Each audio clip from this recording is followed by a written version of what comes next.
Okay, hello and welcome. I hope everyone's doing well. I'm doing pretty good. I have a new keyboard, so we can actually do some PC games now. Because it's funny how important an escape and an escape key is. The leftmost alt key, not so much, but escape is kind of indispensable. Anyway, we're going to be starting a new Warhammer 2 Total War campaign now, tonight. It's been a while since I've done these. Oh, done one of these. I think the last one was... Well, the last one was, what's his name? The angry corn dude from the, Scalings, was it? I've forgotten his name. Holy crap. Oh boy. Let me have a look. But yeah, anyway, it's mostly because I've been waiting on more information for Warhammer 3. Egil Steerbjorn. There we go.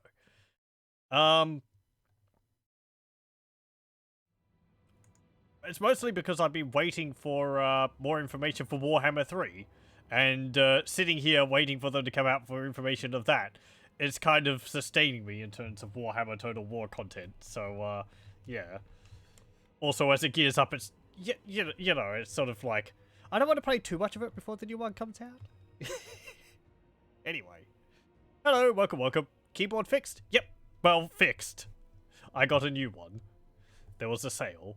So, I have another cheap keyboard. I did think about possibly buying a keyboard which was reduced from 200 to 100. But, Oh, hello, welcome. Yes. Actually, going to be showcasing your work. But, like, just getting back to the keyboards, that is, like, I felt like I was getting in over my head. I understand that there's different switches which keyboards can have, and so on and so forth. Personally, I'm not really a connoisseur when it comes to keyboards. I use, like, $20, $15 plug-in USB ones, which have a, plastic membrane underneath them. Pretty terrible if you're doing typing. I can understand. But, yeah, I don't know. It's kind of what I'm used to, so I guess I just got another one because they're cheap. Anyway, we're going to be starting a new campaign tonight. And, yeah, so we've got Agemouk in chat, because... we're going to be showcasing some of the hard work he and put into it, because we're going to be playing as Arkhan the Black. Also, I might just turn the audio down a bit. He's quite loud. Let's see, because the main mods which I'll be showing off for this run is where is it? I have to get the name right, because there's a lot of extended and expanded, so I don't want to get it confused. It's Tomb Kings Extended, which adds a whole bunch of extra stuff for the Tomb Kings, as well as another mod to go along with it, the Arkhan the Black Expanded mod, which, well, as it says, it expands upon the capabilities of Arkhan, makes him much more of a... It sort of capitalizes on him being a hybrid sort of Vampire Counts, Tomb Kings, Lord of all the Undead. There is so many units available to us. It is a little overwhelming, but it's a lot of fun. I have done a few campaigns with Arkhan the Black with these mods on my own in the past. So, yeah, I guess we're going to be doing this one as a series now. There is one tactic which I would like to show off, which I did in my last run. I wonder whether it's still going to be possible to do it to the same level, because I believe there's been several patches since then, and I showcased my handiwork with it, and it might have been reduced a bit, but I hope we'll be able to do it, because it was quite a lot of fun. Yes, I'm being vague on purpose. I got the sub-mod, which links them together and prevents overlap in there too. I believe so. Let's see. That is the Tomb Kings Extended and Arkhan the Black Expanded sub-mod. I believe. There's also the one which gives the what's it called? The rights for the OVN submod. That might just be for the Black Pyramid faction, though. I can't actually remember. There's too many mods. Also, we are going to be playing this with 2 other mods recommended for this, and ones which I thought I should probably have in my last run through of this. 2 mods which increase the points which lords and heroes get per level to 2 instead of 1, because there are a lot of abilities. You love Steven's work, there's so much love there. You both should be very proud of this. There is so much effort put into this. It is incredible. Please call out if I miss something. I don't have a script or I do much research beforehand. Shame on me, probably, but it would be terrible of me to forget someone's hard work in any of this. So, yeah. When I put this up onto YouTube, I will put the links to the main mods which I am showing here in the description. Though I do recommend people to look at the Steam pages which list all the other mods which are either required or recommended to go along with it. As always, I'm not just playing with these mods. I play with quite a few other mods. Too many to list. So, yeah. You'll be able to see just like extra lords here and other factions are expanded and so on and so forth. But this is going to be the main one. I think we're going to play on hard, battle, normal, chaos invasion, legendary, of course. Let's have a look. So we've got enables recruitment to certain vampire count and vampire host units. Unlocks technology which enables recruitment to certain vampire counts, vampire host regiments of renown. We have plus 20 diplomatic relations with vampire counts. Minus 50 with Tomb Kings. They hate us. Cetra especially. He's going to be a pain. I remember him being a pain. More winds of magic. Casualty captured post-battle. 30% public order. Up to 30 public order from vampire corruption. Vampire corruption does not affect public order. I mean, negatively affect. Also, we have slaves as a faction, so we can get extra income of that. And as the Tomb Kings, that's pretty powerful, since we don't have many expenses. We cause vampire corruption, and plus 5 melee attack for lords of heroes embedded in our army. Pretty nice. Let's go. Also, it's got the cutscene playing at the beginning here. I guess we'll watch it. The sands of time ravage all. Mortals, monuments, even civilizations cannot stand against it. Their remnants lost beneath the dunes, awaiting discovery by the brave. Oh, foolish. What's that? I can hear something. Come here, quiet.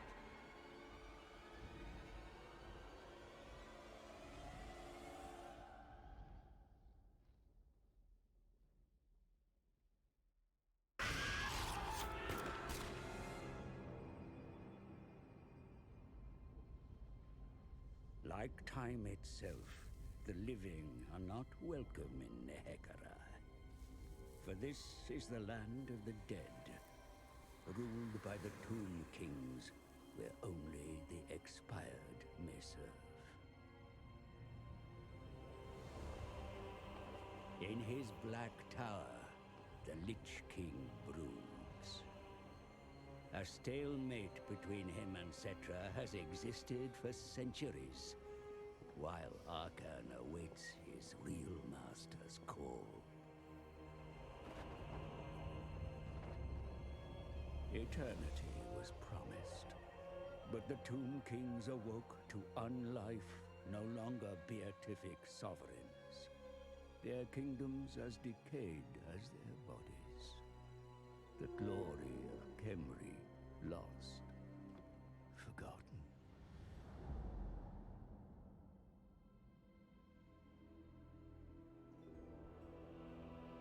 A comet, an omen. The Black Pyramid stirs, but does not wake. A vessel of untold power, awaiting a new master. But it remains sealed. The Lich Priests are tasked with finding access.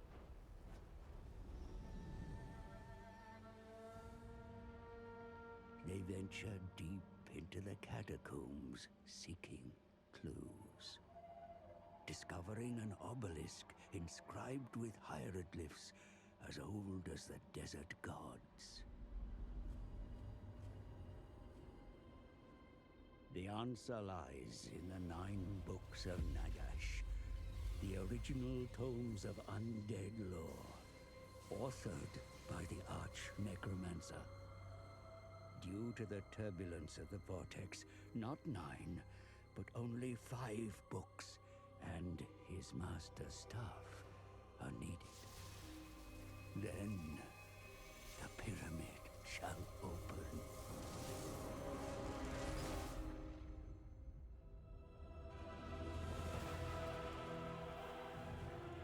Time has seen the books lost, scattered.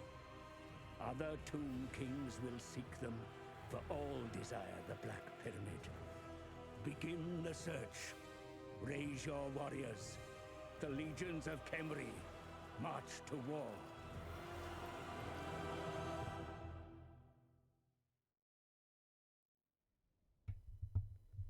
Okay. More relevant for the Vortex campaign, but the same objective exists pretty much in the Mortal campaigns, which is what we're playing. Arkhan the Black has spent millennia searching for the relics left behind by his master, Nagash. The hunt has not been in vain, however, for the time has come to unite these remnants of the great necromancer. Yet the resurrection will not be enough. The greatest gift will be a world already succumbed, an empire of undeath. Best start with these questing Bretonnian irritants. Yeah, there's a lot of Bretonnians which we're going to have to fight through. Oh boy. Not just that, since I'm playing also with Ovi and Lost Factions, we also have the high-tech dwarves of Grabian's Prospectors right next to us too, as well as possible roaming trolls, and who knows what else will get thrown towards us.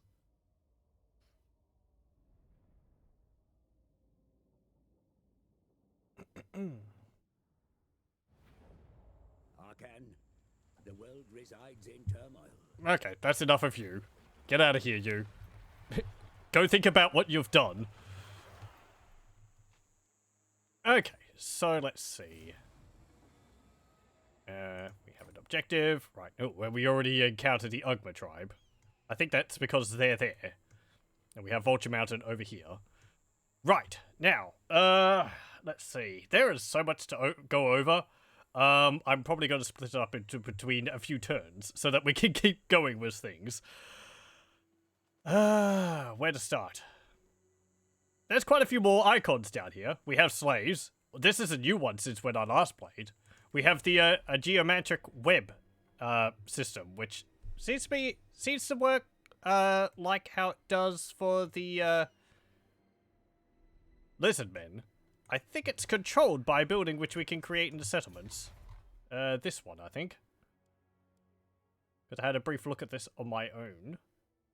So that will help us when we start controlling more and more territory. We'll get bonuses off of that. Does it affect our commandments? Ooh, it does. How much does it? Let's see. Tax rate. +5, -10. Research rate increase. Winter magic power. Oh, okay.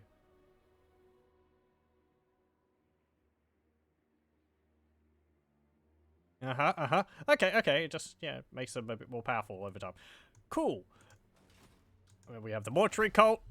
There is a few new regiments of renown we can get, as well as the vampire coasting counts ones in here 2, I think. Or no, they're actually recruited by the research tree. We have some new rights. This one's very nice. We get, let's see, at a cost of 8,000 slaves and 5,000 gold, we can have an ability which causes, let's see, I think it causes units in a battle to spawn a unit of can race when they're near death. More public order, vampiric corruption spread increase. All of our units get berserk, but all armies get rampage.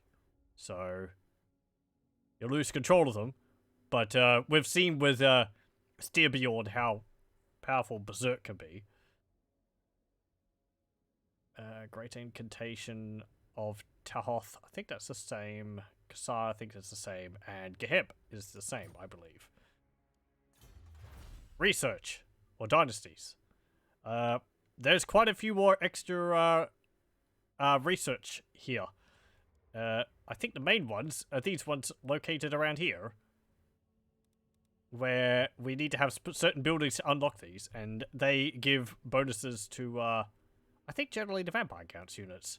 There's also some other bonuses which are tied into the base ones. You'll see this one here is increasing the weapon strength and armor of Tombbarks, which is a new unit we can get. Hello, welcome, welcome. I hope everything's going well. Yeah, I just having to familiarize myself with this. Let's see, this one requires pirate dens. But then we can end up recruiting the Vampire Coast units, so we could have ranged in our armies. Undead ranged. Oh yes, here's where we get the Regiments of Renowned units. You have to unlock the Heralds Empowered, then you get Undead United, which reduces the upkeep by minus 100% for all units, all armies. I guess that's because these ones actually have a unit cost to them. Or an upkeep cost to them. Recruitment cost reduction as well. That's nice. It gets the Chillgeists. And then we have this over here, which is, I think it's like the unique research tree for Arkhan the Black specifically. Where we get certain upgrades based on whether we have the Black Tower of Arkhan, Pyramid of Nagash, whether we have the building ancient burial mounds, and so on. We'll go over these in more depth when we actually start getting them. So I want to keep things going. Can I see the emotes? I can. You've got a you've got a Pepe Mundi, and the Modern Man.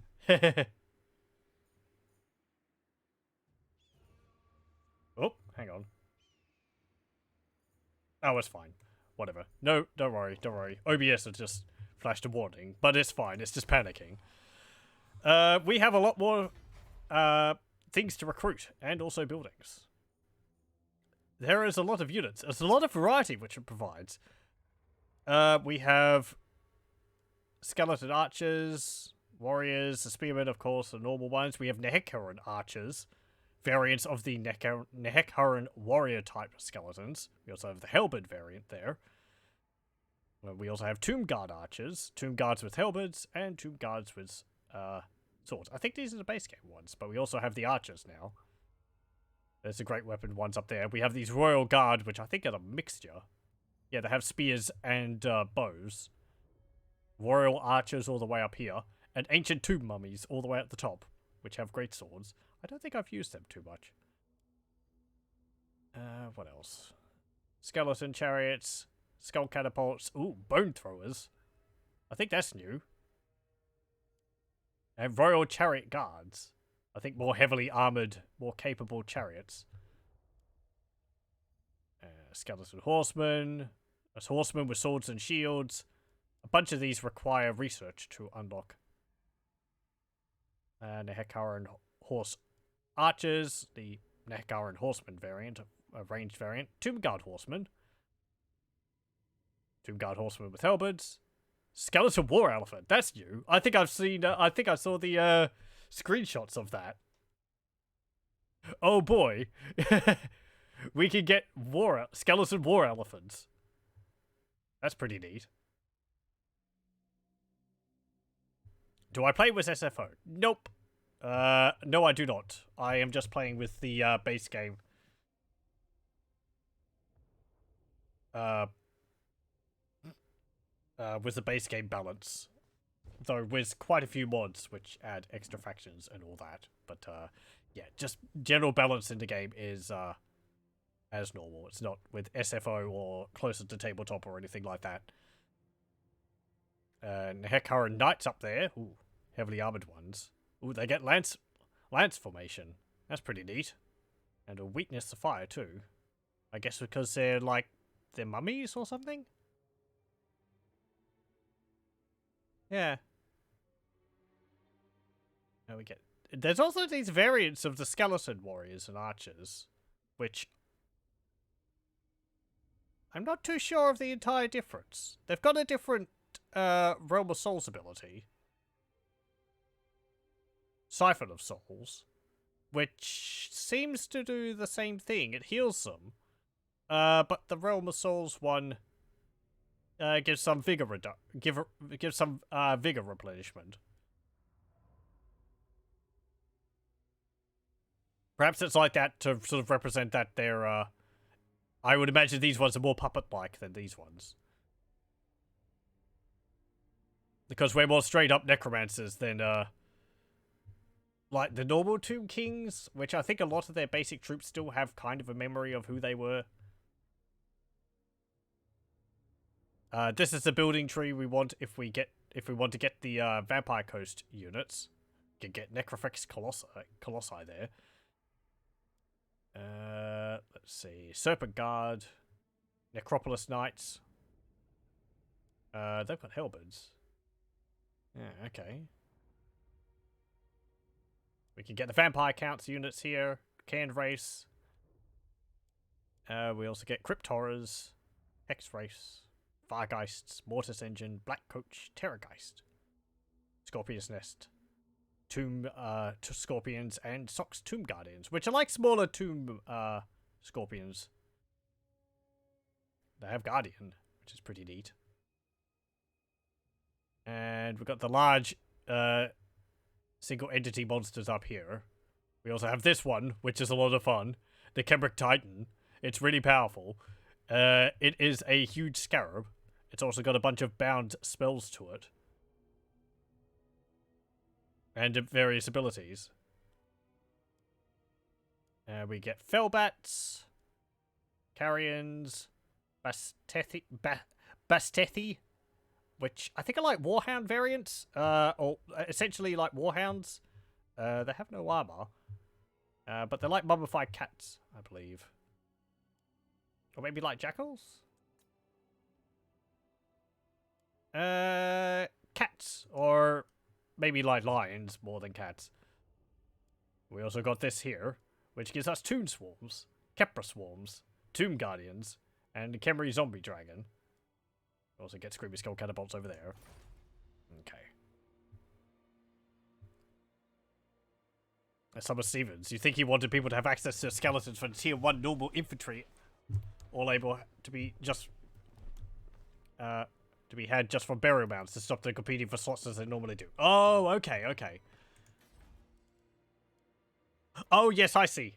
Yes, they're on the Grave Hill building. Right, right. Yeah, because this is the one which Arkhan the Black usually uses to get his Vampire Counts units. Like, Crypt Ghouls and the Hex Race up here. As well as Fellbats and Direwolves. So it's changed a bit now. There's Cultists of Nagash there. We also get Graveyard. And Corpse Carts. I think that's new too. Newly added to the roster for this mod. Let's see. So, I won't go over Arkhan's abilities. Let's actually start to plan out our moves. I am going to need...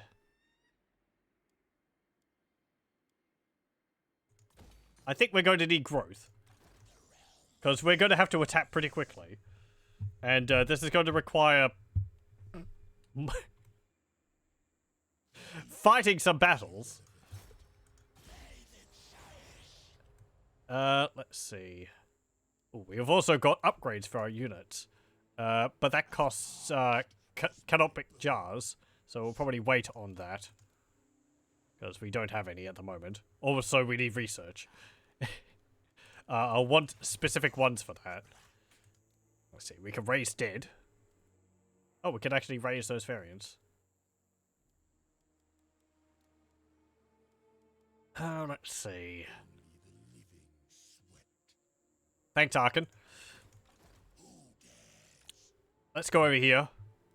And if we're attacking Bretonia, well, we just really need spears. I think we'll get these ones. Because they've got the vigor reduction on their ability. And do I need more spears? Oh, okay. Yeah, I've only got one of those. Actually, no, let's just get as many units as possible. Because we need to build up our forces quickly. And research. Let's see.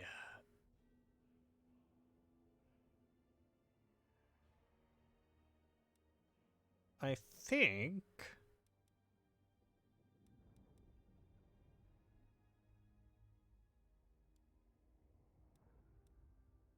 Which one is it?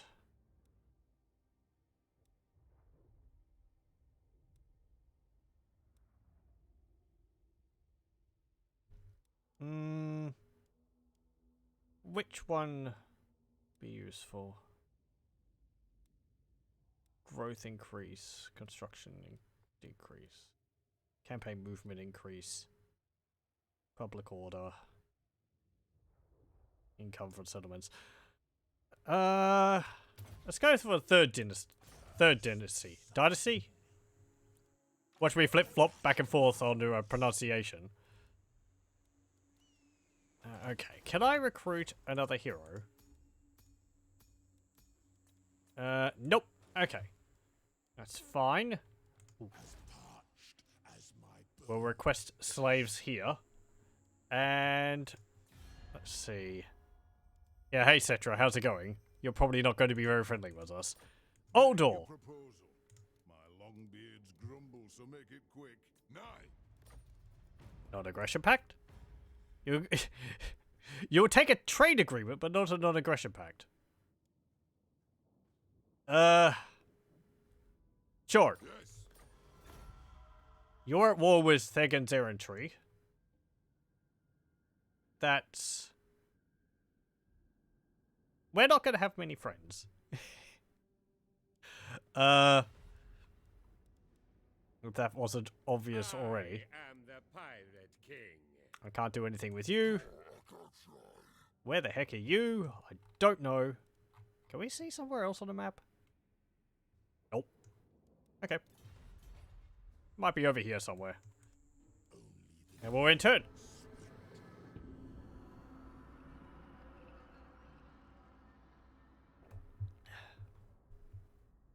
We'll recruit our units, and then we'll force march up to here.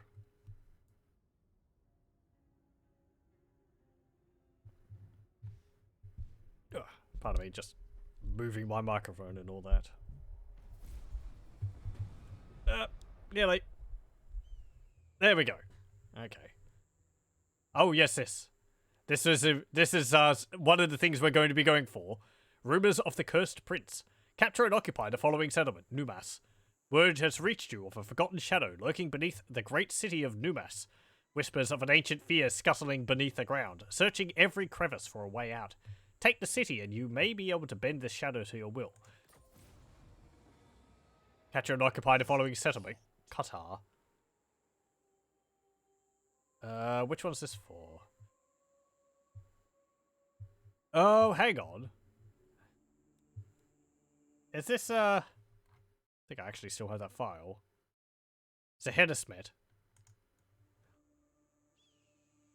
Capture and occupy the following settlement, Qatar. For millennia since Nagash's attack on it, Qatar, once a marble city filled with temples to the gods and a seat of power for the mortuary cult, has been untouched. It is now called the Palace of Corpses, but rumors persist of a lingering lich priest who may be able to share ancient knowledge if he could be enlisted. Travel to Qatar, seize the city, and seek out this lich priest and to turn him to your cause. Okay. I am going to recruit another unit of direwolves, because their fast movement is very useful. And we'll force march up to here, to this bridge. There we go. Now, there's Bretonians. Mostly, they're stinking peasants, so they shouldn't be a problem. But they hopefully will think they have a better chance of attacking us than they actually do.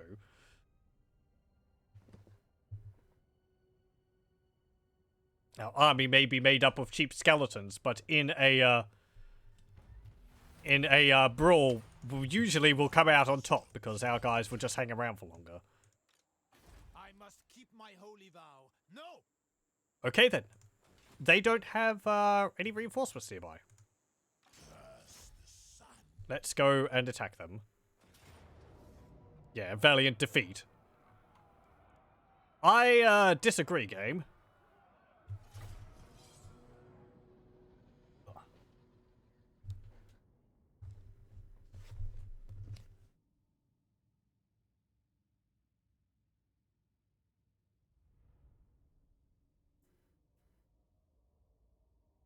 Also, I feel I have to apologize to you, Agemouk. You gave me that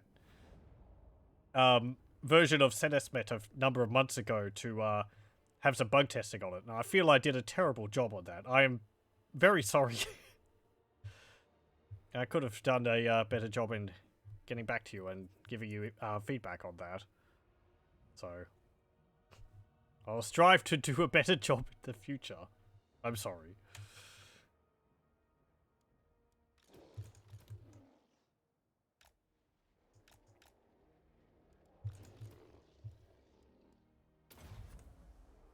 It sort of hit just around the time when, like, Warhammer 3 started to be announced, and I was like, I'm gonna sit back and just, like, watch and see what Creative Assembly comes out with. That's just that's also kind of just me making excuses. Oh, boy.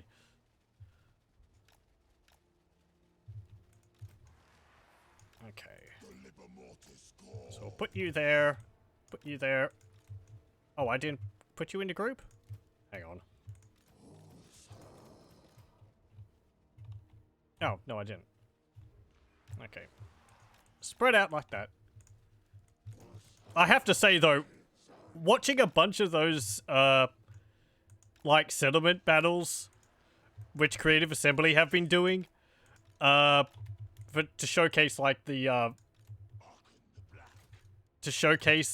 Ogre Kingdoms and all that, it frustrates me to no end that the person who's playing it doesn't use groups. They just have their units all, like, completely ungrouped, and it really bugs me. Because it's... I'm not an efficient player, but I wouldn't be able to, like, keep track of all my units if I didn't have them grouped. It allows you to zoom around the map quickly. Anyway, oh, you're over there. Okay. Go and deal with him.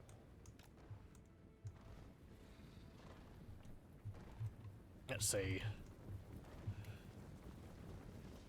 All of our units running to the battle. I always like Arkhan's design in this. I'm glad they went with how he looks in the artwork. I think he does have a model, but it's a really old one of the era of the sort of goofy looking Nagash model. And I think he actually looks a bit better than the Nagash model.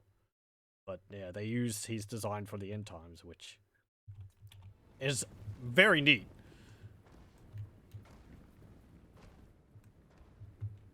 Vengeance for Nagash. What have we got here? Morgan of the Flame. Okay, yeah, just charge up. Pester those yeomen. Do they have any? No, they don't have any knights. Okay.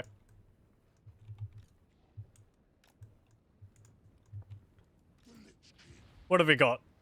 Ooh. Hang on. I think this is new. Eldritch Blast. I don't remember that. It's got Arcane Conduit from the get-go. The Limber Mortis, that's the base game ability. It's very useful. I was hoping that they would attack me on the bridge, because this makes a big difference if you're having to sort of wait out the enemy in terms of, you know, just wear them down on your front lines, because the physical resistance is pretty nice. Aspect of Dread Knight, Spirit Leech. He's also got Invocation of Nehek. He has the Lore of Vampires available to him. Realm of Souls with Shabti. That's just base game. Hang on. Don't get out of here. I feel like some of the sound effects are a bit too loud still. Hold on.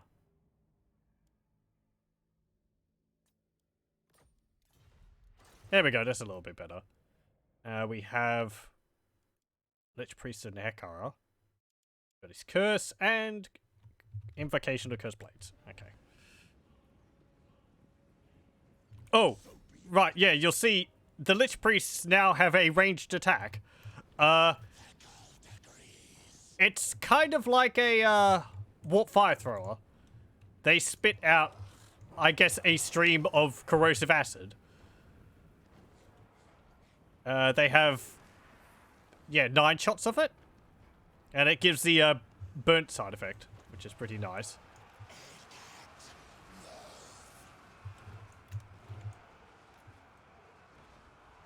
Okay. Let's see. You're all just going to hunt down some peasant archers.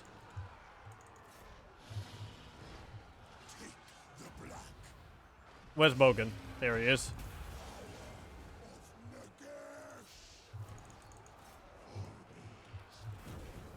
How's my bats going? Well, they're dying. But that's what they're for. They die, so my other units don't.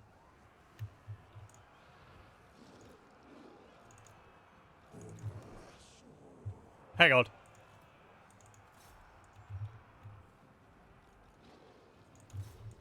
Okay.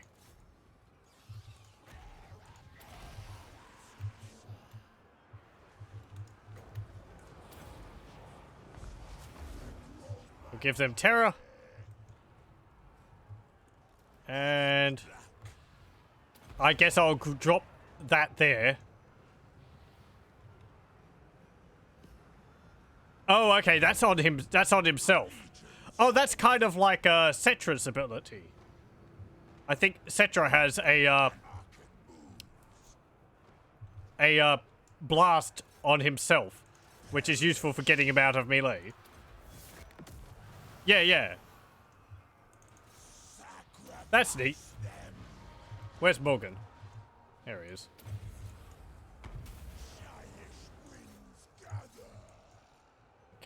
Okay. Chase them down. Go over here. Get them.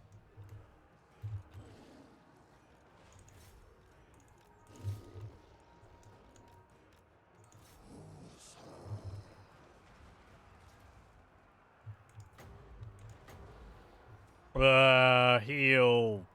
I don't know. It doesn't really matter. Heal them, I guess.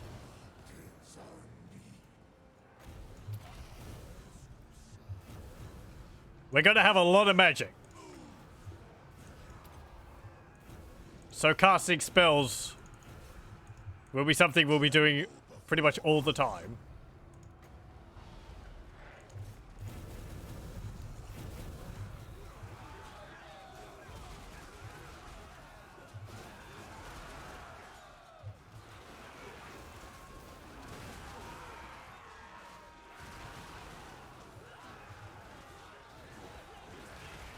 Okay. Good job. Is Morgan dead? There he is.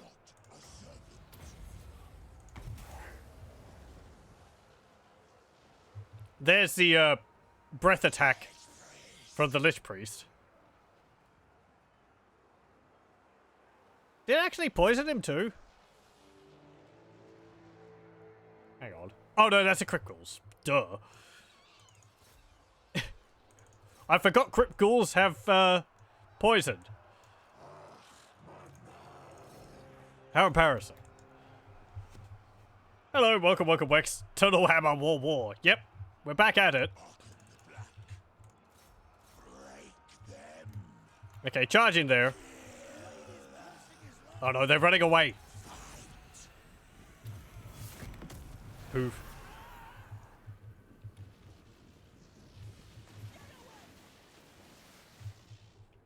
There we go. Let's see. Don't. Should we hunt them down? Does that get us more slaves afterwards? Yeah, it can't hurt.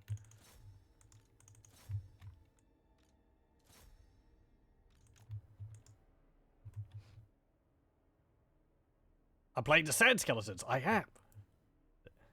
Those dusty, bony Tomb Kings. It's your first race when playing this. They're probably one of my favourite factions to play as. I've played as Arkhan the Black quite a few times on my own. The beginning of it can be a bit of a slog, but once we get through that, you can gain a lot of momentum.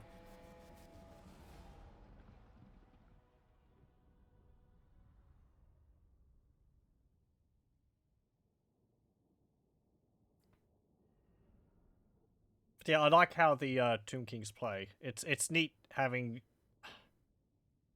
Not really having to worry about income.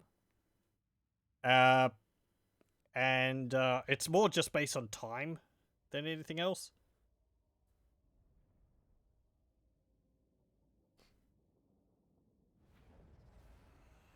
This furthers my plans.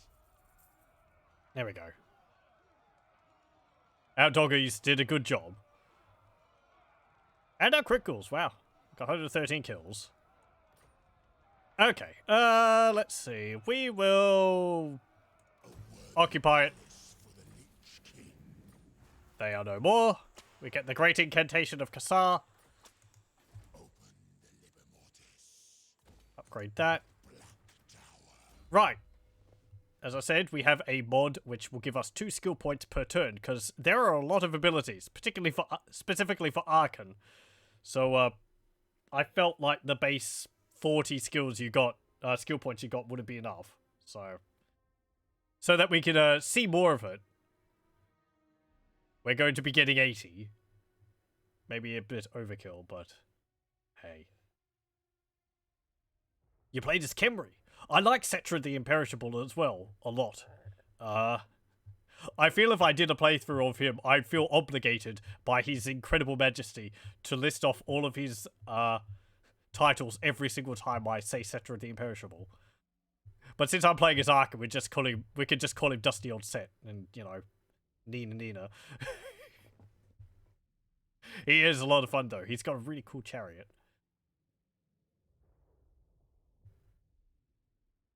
Best choice you made was to swap out that Tomb Scorpion for the Necrosphinx to give Arkhan an equal SEM to Jedra.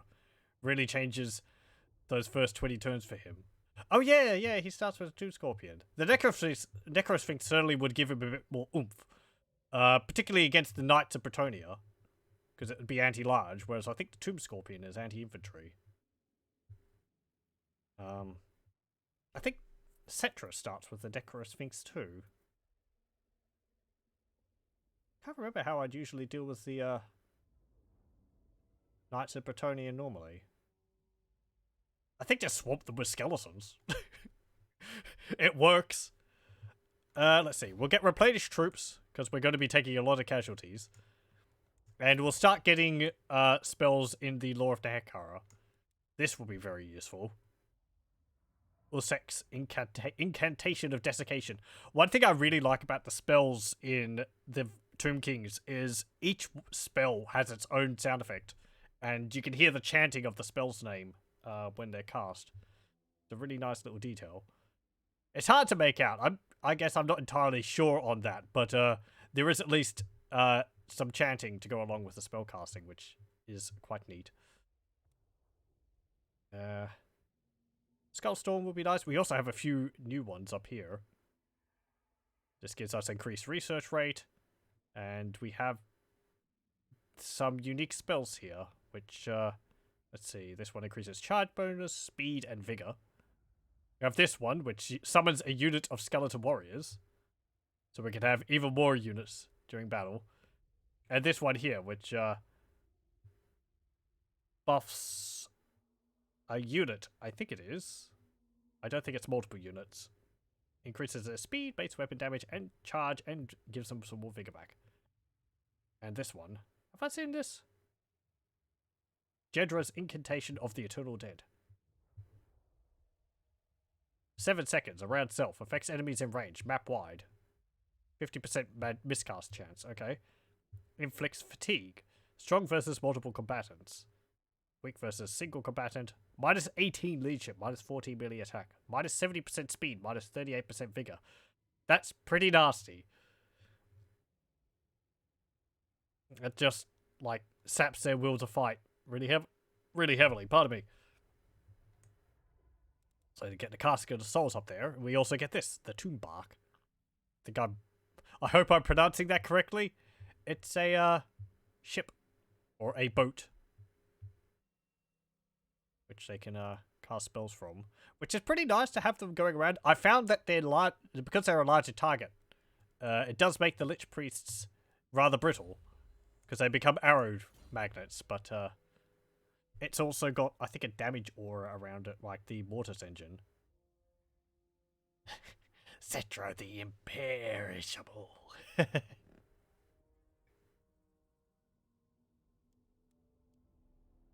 Let's get...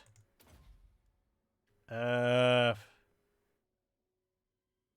gonna get Doom and Darkness all the way, because that minus 16 leadership there is really nice.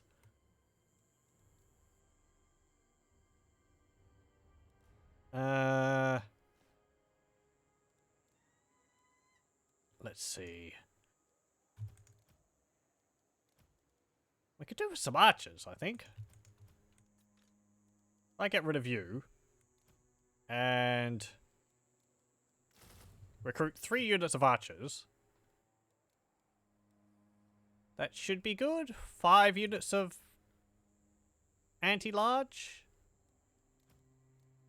Can we get any upgrades for you? No. This one gets some extra bonus versus large, +8. So I think... Yeah, Wisdom of the Third Dynasty. Hang on. That's actually the one which we're researching. If we get enough canopic jars, be able to think about giving that to some of our better units, I think. At the moment, it'll be, you know, we'll spend the canopic jars for the upgrades on our more valuable units than just the basic skeletons. Let's see. How's it going? Public order. Do we have one which spreads vampire corruption? No.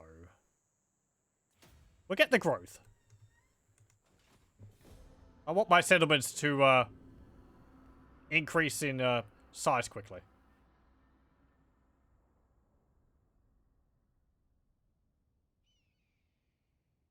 Caliphate of Araby declares war on Thegan's errantry.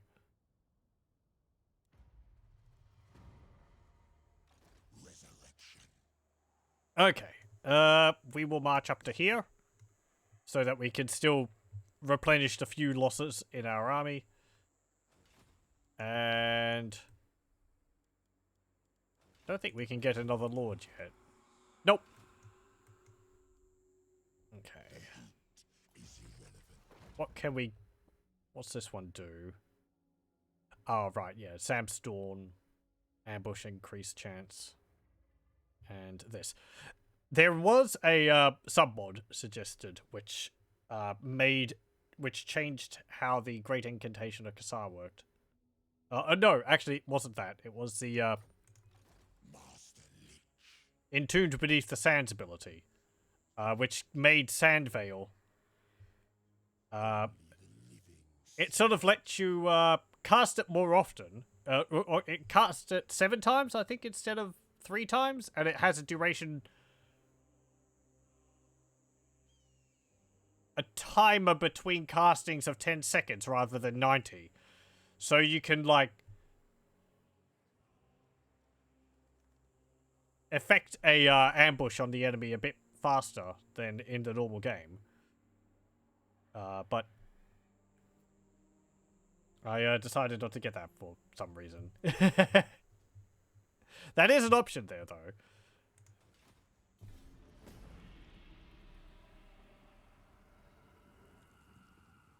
I think it's because I tested it with the mods and things were working, so I sort of just left it. Just so I don't, like, tempt fate when we have troubleshooting during the stream. I'm sure it'd be fine, but you never know.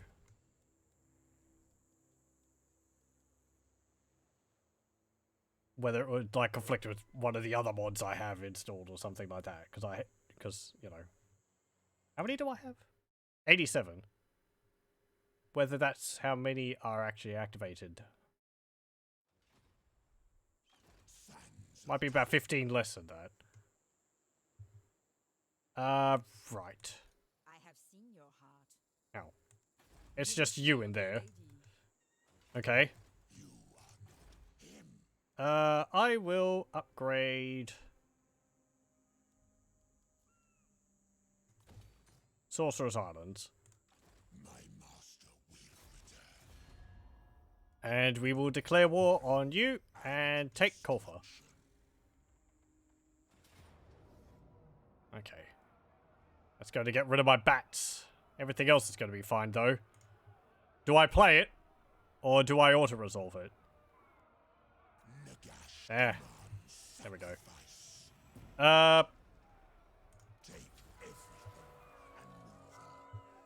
Well, I was hoping I would have enough movement afterwards to be able to, take it. I guess we got some slaves out of that. Let's see. Get more casualty replenishment. Restless Dead. And you can get Neru's Incantation. Actually. Let's go for that. There we go. I want to reload that.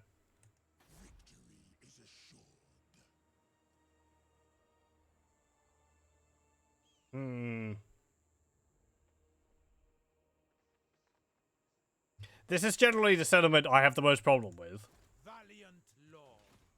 Because Pyrus, or the Knights of Origo, they end up building a wall. And they have the garrison and a full stack. Defender of the weak. And they have this dude. Who's, it's kind of nasty. Do you know who I am? Still wondering whether I'll reload that or not. Because by next turn, they'll have their garrison back again. Ah, no, I'll be fine. Let's keep going. Live with my mistakes. Oh, well. There's an army. Okay. We might actually retreat and replenish. Ooh. A Tomb Prince, Necrotect, and Lich Priest enter your throne room and offer themselves in your service. We can get a Tomb Prince hero, Necrotect hero, Lich Priest hero. Or we can get a gift of 1,000 slaves and 3,500 treasury. The slaves, that's a fair amount. It'll probably give us a bit more income. But could also lower our public order. I think the hero is always a better option, because it increases the capacity by 1. And I think I will get... I usually go for the Lich Priest, because more spellcasters is always a good thing. Tomb Princes could be useful, because I have bonus versus large. Necrotect, we don't have really any constructs at the moment, so... I don't think I've ever really chosen that one. We do have the Necrosphinx, but because it's just the one unit, I don't think it's that useful.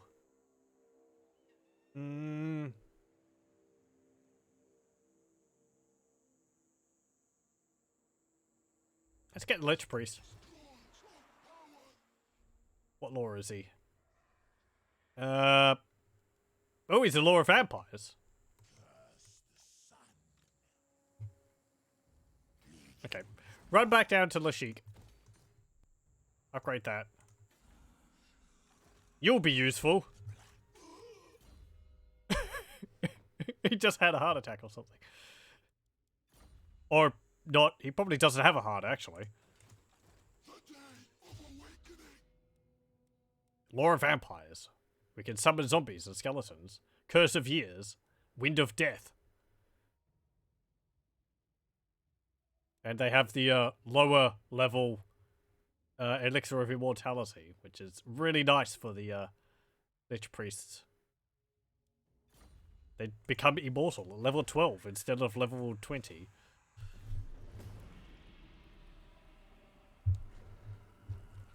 Was that changed at some point by Creative Assembly? The level was raised at some point? I might be thinking of the Screaming Skull. Not Screaming Skull. The Screaming Bell for the Skaven.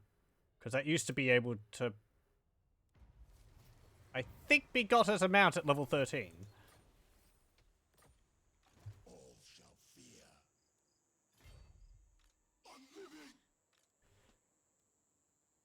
Unliving. Let's see. I will replace...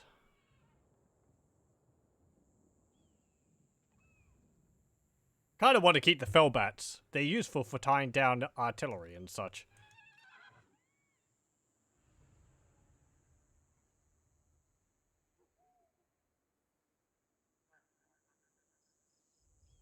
We'll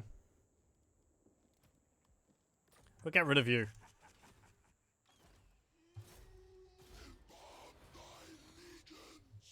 Pained noises. There we go.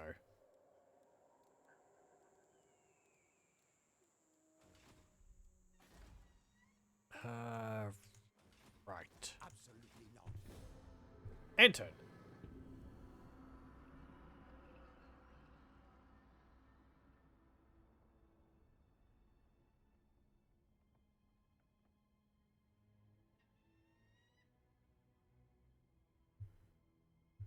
Once we take Kofa, we might have a closer look at the abilities or skills which Arkhan the Black has available to him. Run up here, and let's go into ambush stance. See if we can catch this army outside of this element. No.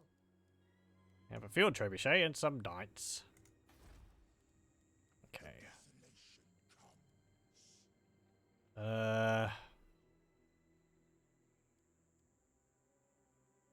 Increases public order and vampire corruption. Yeah, I think I'll get that. We want as much vampire corruption as possible. It helps us and messes with everyone around us. Excellent.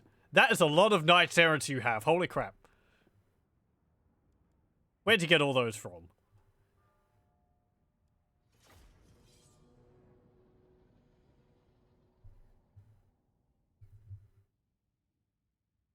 Though I must say that army composition they have there is perfectly fine for a Bretonnian army. They have like a quarter of it as peasants and the rest of it as knights.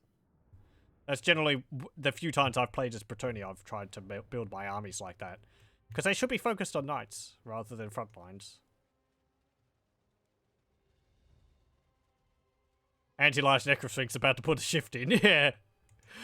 It's a good thing too, because these ones aren't the anti-large variant. I think that's the Knights of the Realm. If they were a whole bunch of these, I would be quite a bit more worried, actually. But these ones are just the Babby Knights. So...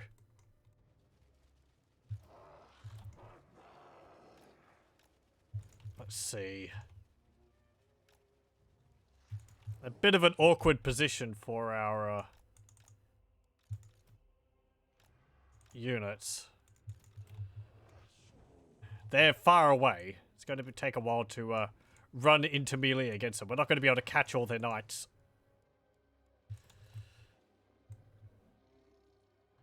Why do we ambush them before they're just about to march into a big forest?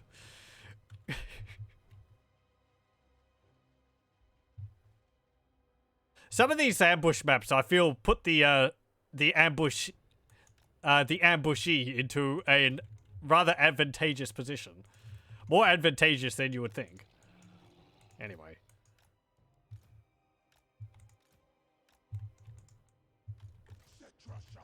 Also, we've got quite a lot of ground to cover before we get close to them. Okay, I'll put you over here so I can see what they're doing. Ooh! That's different. Their arrows have changed. They're shooting, like, magical bolts. They don't actually have magical attacks, so it's just an effect. That looks cool, though. That's different from last time.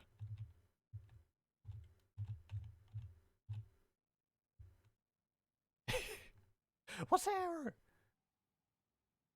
This is like a stick with a clump on the end.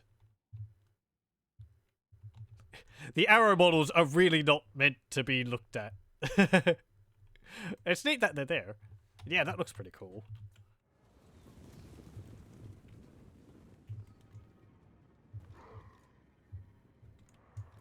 Okay, whoop, hang on.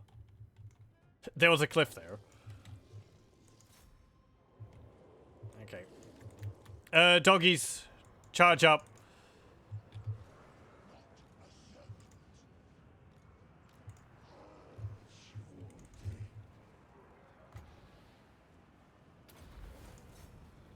Get over there.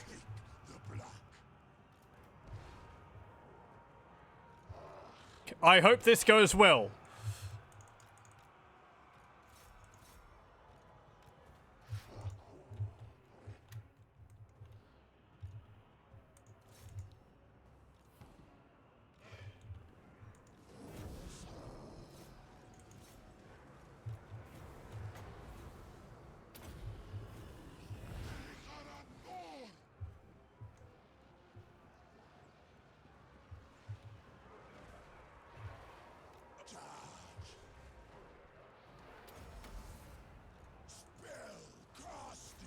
Okay, oh, actually, attack Rapans.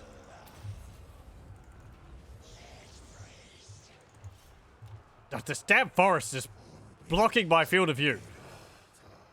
Hold on. No, I've got hide foliage on.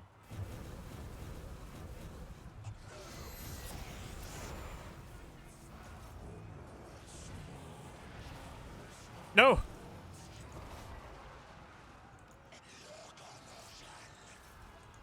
Leave my Lich Priest alone.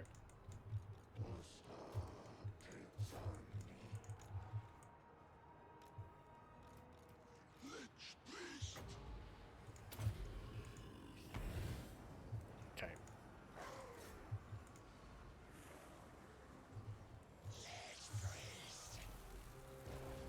They shall perish.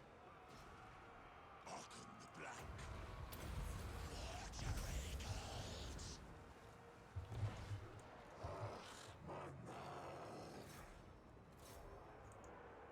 Well.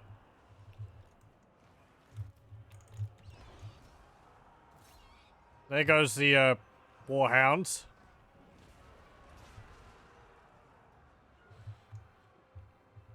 Let's see. Okay, good. You've dealt with them. Go over here.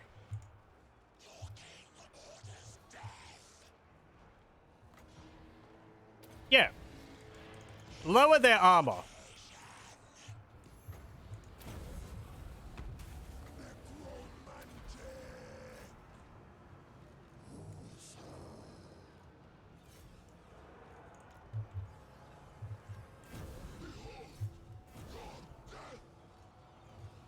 Time to bunch up, lads.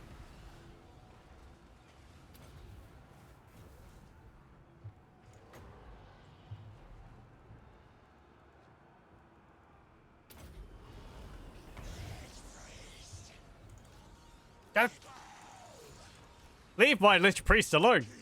Damn it.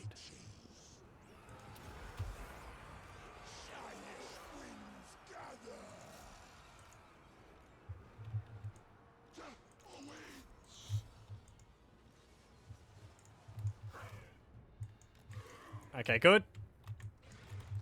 Get over here.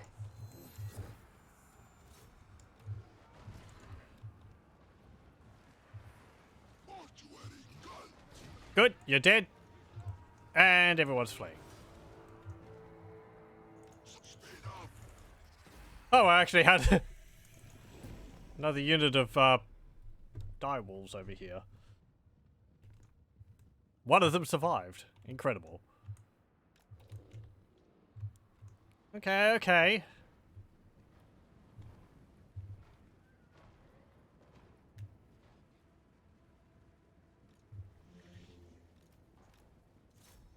Could have maybe gone a little bit better, but I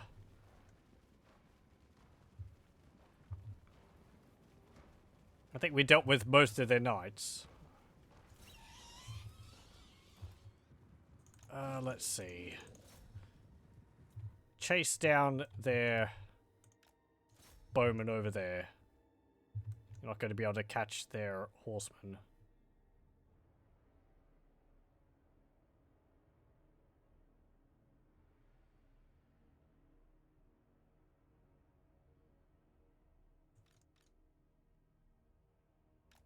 Okay. No, one left. Fine. I think you don't have to kill the entire squad for it to be disbanded. I forget how many you can leave for it to essentially be counted as defeated. Might be like 5 out of a group of 90. It's sort of like a percentage of them left, and it's a pretty low percentage. You don't have to kill every single last one.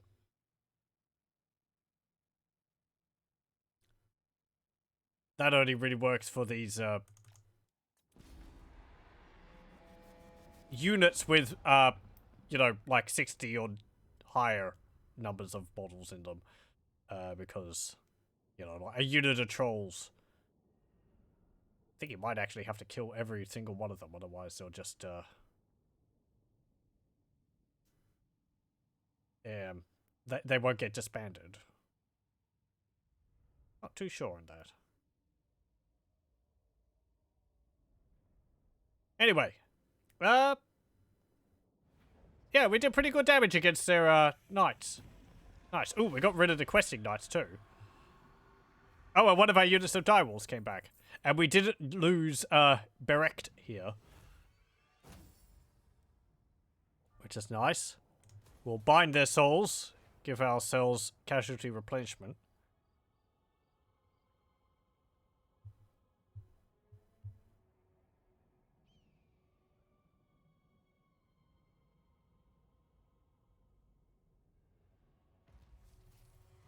There we go.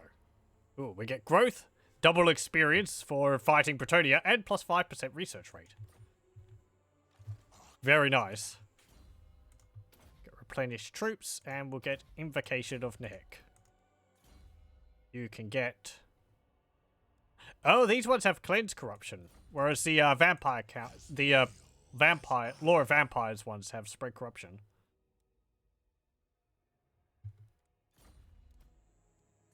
I look forward to the changes they're making to the corruption in Warhammer 3. It seems like the whole corruption mechanic, like, the more corruption you spread, there's a high chance of having cults popping up underneath enemy settlements. And there's like more to do with corruption than just having it be sort of there to increase your public order and casualty replenishment and to inhibit the enemy's like growth and public order and replenishment. Which is nice. I wonder whether I wonder what they've changed, if anything, with the vampires corruption, because we've been seeing all the chaos gods corruption at the moment.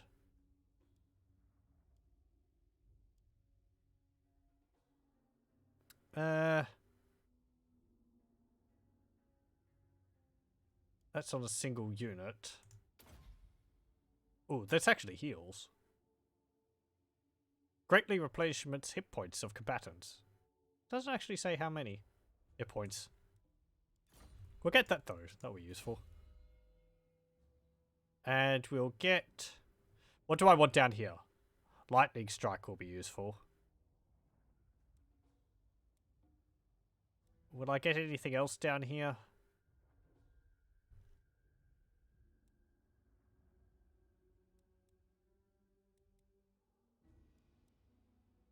I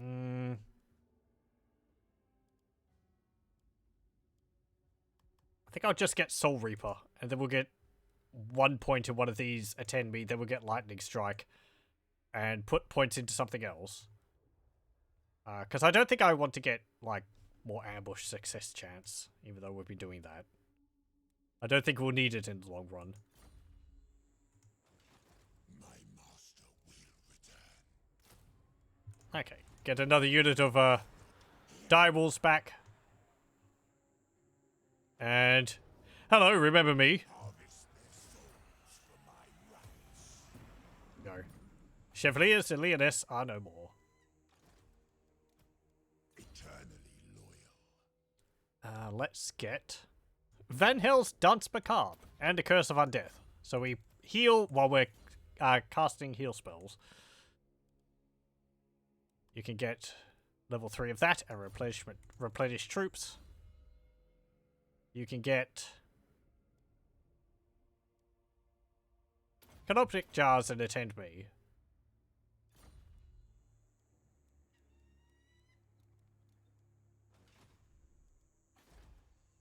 And let's see.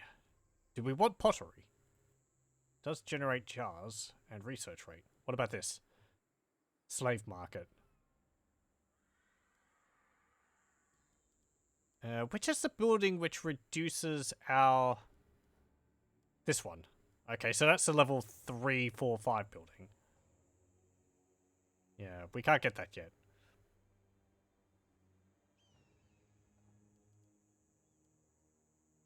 I'm going to build this in the main settlement. Oh, this reduces the public order penalty for slaves as well. Okay. Yeah, we'll get that. Also, I want no slaves in this region. Bow to the Lich King, and all the grandeurs of Henry can be yours. Hey, Arkhan, how's it going? You're probably... Yep. We have no need of you. Okay. You dare turn your back on Nagash? Why, I ought to come over there and hit you over the head with my staff. Black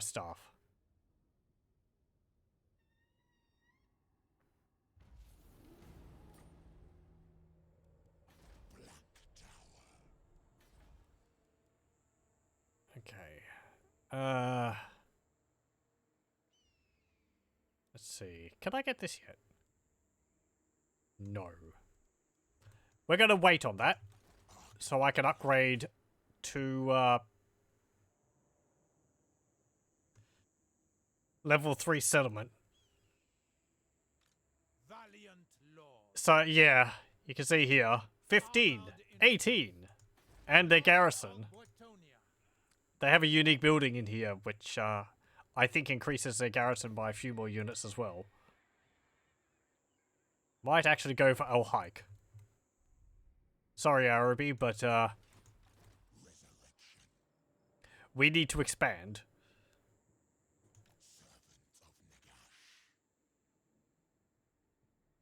Now, I wonder whether... I hope, Cetra's not over here somewhere. Yeah, it's got Xandri. Oddly enough, I usually don't see Cetra do too well.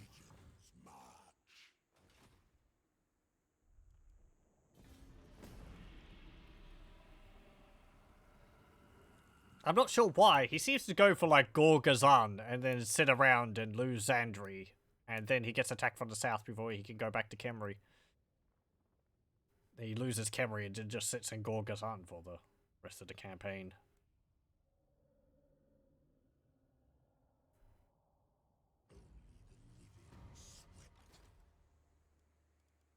Let's see. Can I get anything with you? Dark Curse of Blood. We could give our Necrosphinx Berserk. But I have something else in mind for that, so... we won't get the upgrade just yet. You have a very small garrison. You arrive before the throne of Al-Haik. Stranger, make your pleas. I am Jafar. Remember that name. It will be the last thing your people will hear. Yeah, well. You're not home currently. Oh, hey! There's Cetra. How's it going, old buddy? Oh, he's got his herald there. Nekap. I think he has, like... legendary Tomb Herald. Nekap is Cetra's chosen Tomb Herald. He's personal champion and most trusted servant, loyal unto death and beyond into the next life. He's got a lot of skeletons. He's got some Tomb Guard with halberds, some skeleton chariots, Cameric and War Sphinx. And he's in March stance, so...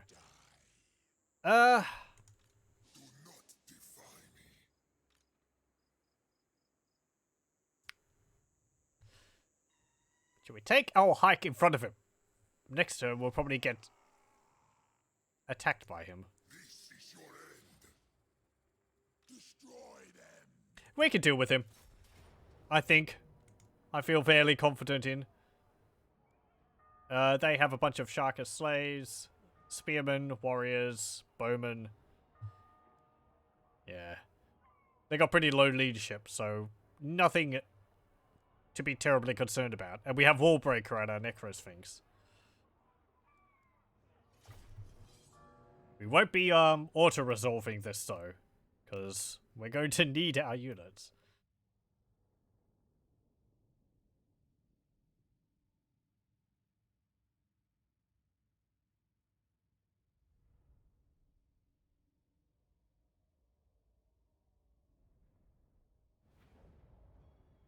Okay. Gamble. 15. Right. Also, I might just pause the recording here and have a very quick break. So I'll be back in a moment. Okay, we're back. Pardon for that. Oh, hello. Welcome, welcome. First mech stream without glasses. Is that a comment of how blurry a bunch of the other games I've been playing have been? Or have you gotten, like, laser eye surgery or contacts or something? Ooh, your laser eye surgery. I hope that went well. I mean, it seems like it went well. I think my nan had laser eye surgery, perhaps, to help with her eyes. You had it done on Monday. Ooh.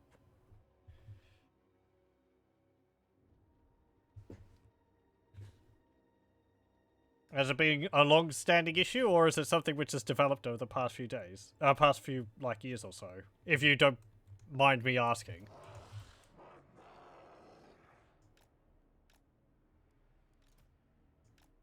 You're super nervous though, and calming down pill didn't help.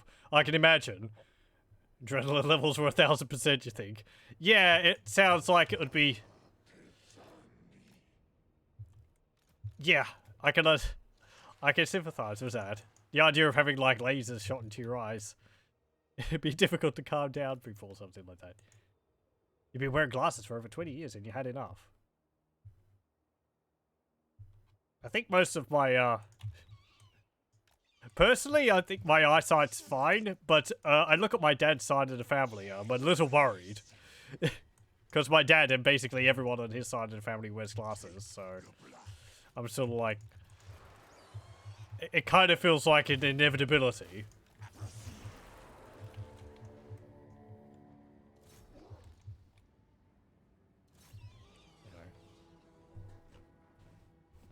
Over before you do it, really.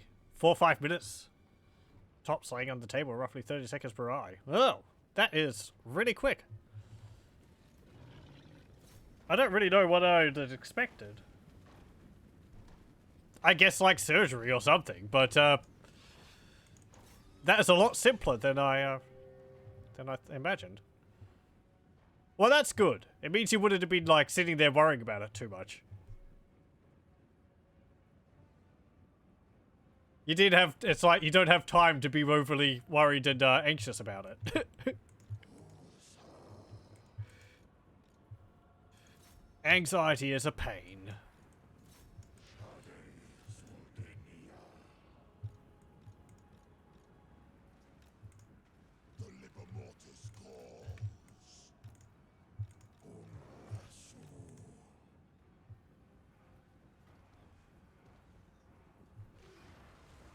Surgeon talked you through it the entire time. Told you were doing good, keep going, you're doing well, and explained every step so you never wonder about what's going on. Oh, that's very nice of them.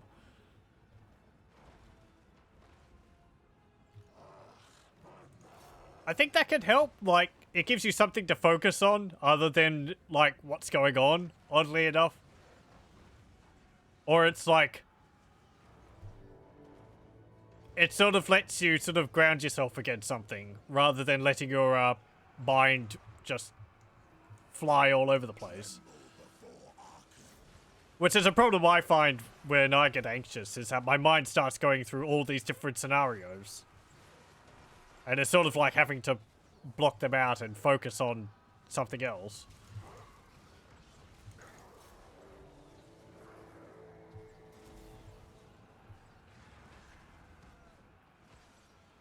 You look into the far distance, you already see a sharp as your glasses, which can mean you're at 95% vision already. Well, I'm very happy for you. That sounds like it would be wonderful to have changed.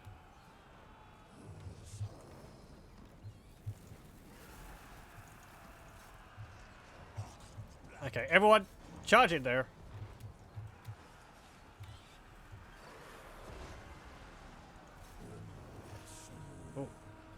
Also, we should probably have a look at this, because I think it's been ages since we've looked at the Araby troops, and they've had a few updates to their appearance since we last saw them. They have new shields. They got some nice new, I think it's lamella armor? Or is that like... scale? It's like... Might be scale. It's overlapping scales, it looks like, but I forget the terms. Anyway. They look nice. They don't have the, sort of, the, full body robes as they used to. And the, shields are less, detailed than they used to be. Which I think looks nice. The detailed shields were neat looking, but they looked a little out of place for the, average troops. The slaves there. With their axe and, like, boards as a shield. It also makes them look very uniform. Yes, because last time I think they had different colors based on what types of troops they were. Like the infantry had green, the archers I think were like blue, and the spears maybe were red.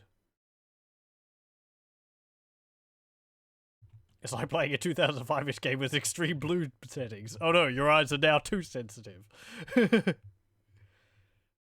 No pain or burning feeling in your eyes at all. It's Tuesday after you woke up with stingy red eyes like there was shampoo inside, but after doing the wake-up routine, eyes dropped, that faded away within an hour. That's nice. Yeah, I was wondering whether you'd have to wear, like... I don't know. Like something over your eyes to protect them for a few days, but...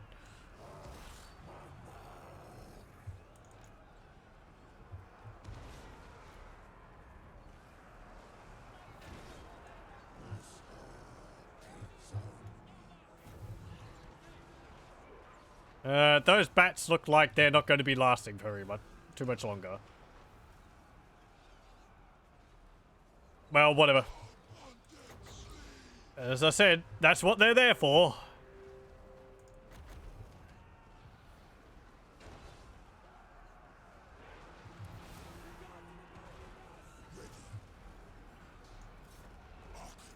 Hey, Arkhan. March into the center of that mass of soldiers.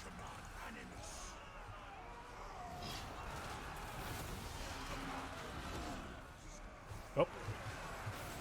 Performing a killing blow against one. Okay, there we go. Boom. Very nice.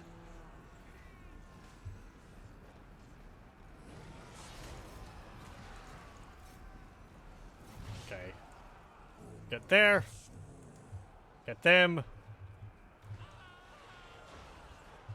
My archers are doing nothing against their archers on the walls. That's fine. Ooh, let's see what the knights look like. Yeah, okay. Yeah, they've got like scale mail. Oh boy. I forget the name. What do you call it? The armament for a horse. Banding? Barding. But I don't know whether that's like the solid armor, or whether that's the coats. You did at night, but you did wear something over your eyes at night. Last night was the final day for that. Looked like ski goggles. Was annoying because you're a side sleeper. Yeah, I can imagine. You want to roll over and then you've got that stuck in your face. There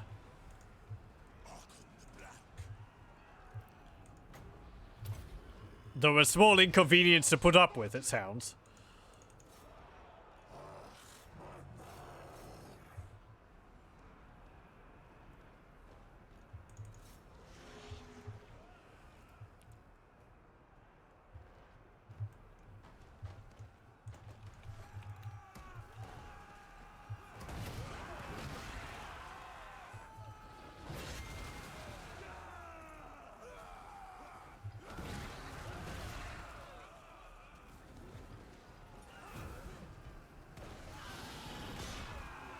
Stab. Okay, good. Everyone fleeing? Charge up there.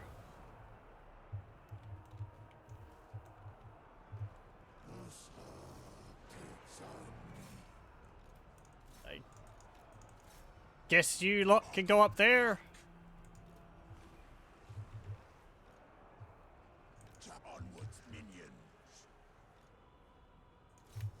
They're all just milling around. They don't know what they're doing.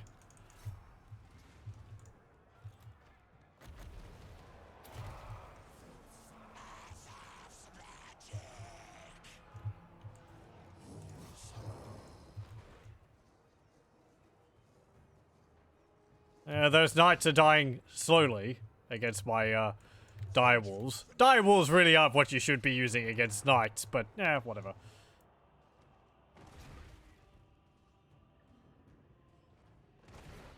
This Cataphract's horse armor is... That's it. Yeah, Cataphract's. It's pretty much exactly the same as what you saw last time you went to the Royal Armory at Leeds. Yeah, great job on the model.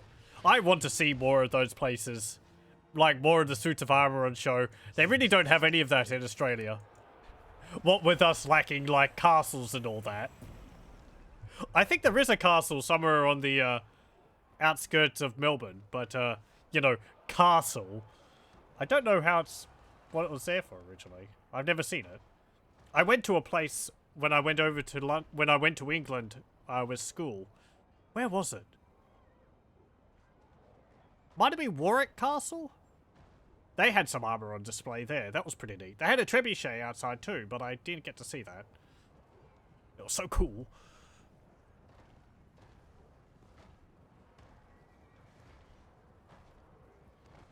Had to use fake tears for 3 months, but they also ramped down in use eventually. You stop early, you can damage your eyes for good. Just keeping them moistured and all that. Yeah.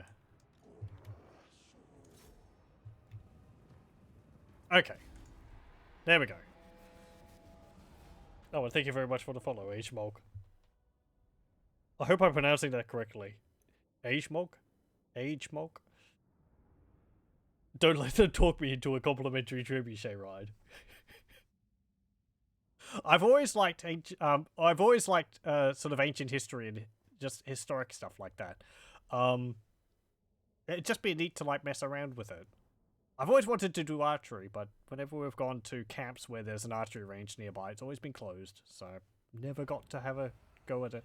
Victory. Of course it's victory. Can't say much about Aussie castles. Last time you were there, you headed straight for the wine-growing regions. Yeah, we've got much more of them than castles. Funnily enough. I think there's a castle. Now I'm curious. I really don't... Like, is it an actual castle, or... Yes. I think so. Oh, hang on. No, that's Melbourne, Derbyshire. That's in England. That's not the right... I remember we always... Like, my parents would point it out. I mean, it might be more like a manor or something. Oh, here we go. Creole Castle is a replica medieval castle located 8 kilometers east of Ballarat, Australia, at Lee Creek, just north of Dunstown. Dunstan?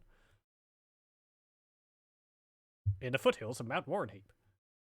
Castle's name derives from the first initial and surname of its builder, Keith Ryle, who had made his fortune selling body armor. Construction began in 1972. The attraction was opened to the public in 1974. I've never actually seen it. Castle features a moat and drawbridge, a maze, castle towers, stocks, and an armory. There are also shows involving jousting, live theatre, jester, juggling, and fire eating, as well as a wax of torture museum. Castle can also provide accommodation and host weddings and conferences. There you go.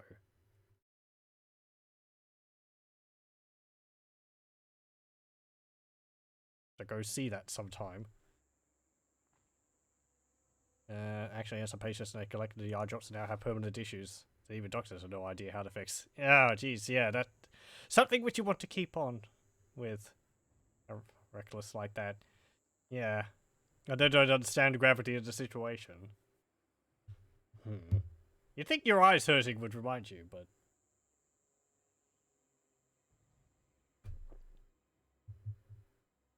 Archery is hard, only be once to shoot.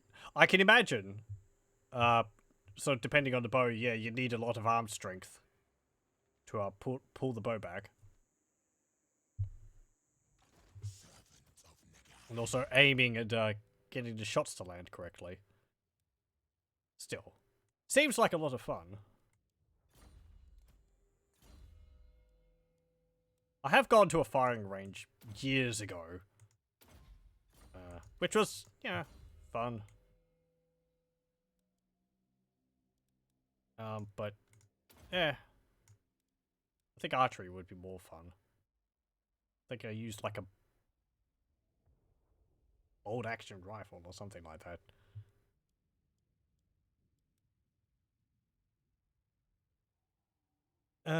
Let's see. Oh yes, Nagash can get the Lore of Vampires too. Also, we've got this up here. Let's actually go over Arkhan's abilities, since we're looking at them. We're beginning a few things. So he's got Tomb Blade of Arkhan and Staff of Nagash, which I believe are pretty much the same as they are in the base game. He gets Skeletal Steed, Skeleton Chariot, which I think these are new. Since I last played, which I don't know when that would have been. Like 4 or 5 months ago or something. This one gives... This is probably the mount I'm going to have him on, just because his chariot looks cool. It gives him Wayfarer now, so he can go through trees. It gives him faster acceleration and deceleration. He can turn on a dime. Blasphemous Tome. Power recharge rate, constant, okay. Charge bonus of +12, physical resistance 8%. And Desert Wind. Enables the ability Devastating Charge. which you can use when charging. Increases this unit's ability to knock enemies back while active. It increases his speed and charge bonus and charge speed. Okay.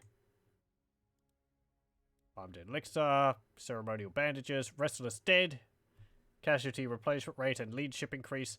And then he's got a bunch of skills here which increase the strength of, I think, primarily vampire counts units. Though this skeleton warrior's a spearman here, I would guess this applies to the Tomb King skeleton units as well as the vampire count skeletons. I don't know whether we can actually recruit skeleton warriors. Spearmen. I think there was this building somewhere which let me recruit zombies. I forget where that was. Might have been around the coastline here.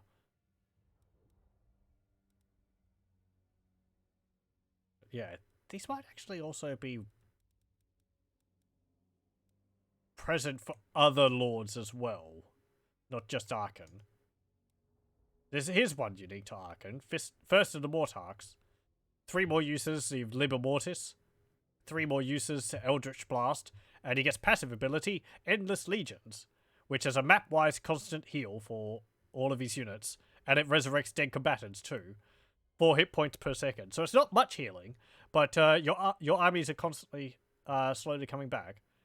You can get a Royal Tombbark. Ancient Mysteries and Hekara. I think this is mostly for a stat dump, but it increases his Winds of Magic power reserve a little bit and leadership aura size increase. Also, he could get a zombie dragon, which is pretty neat.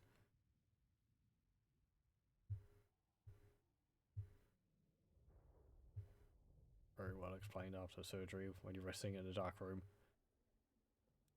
Yeah.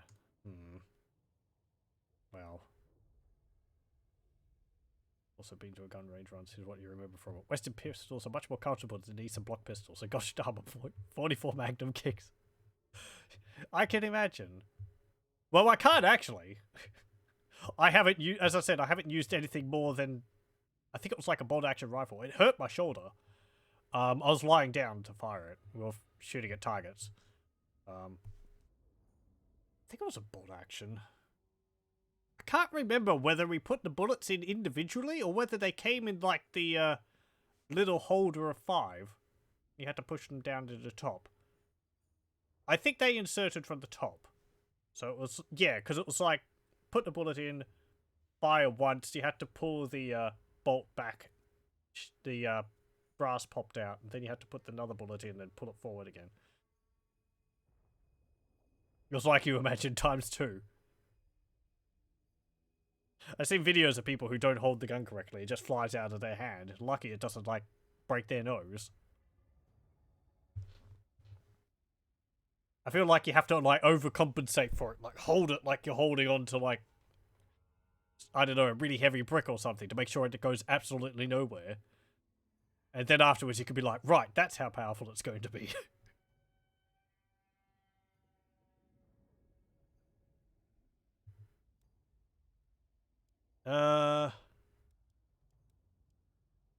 Let's see.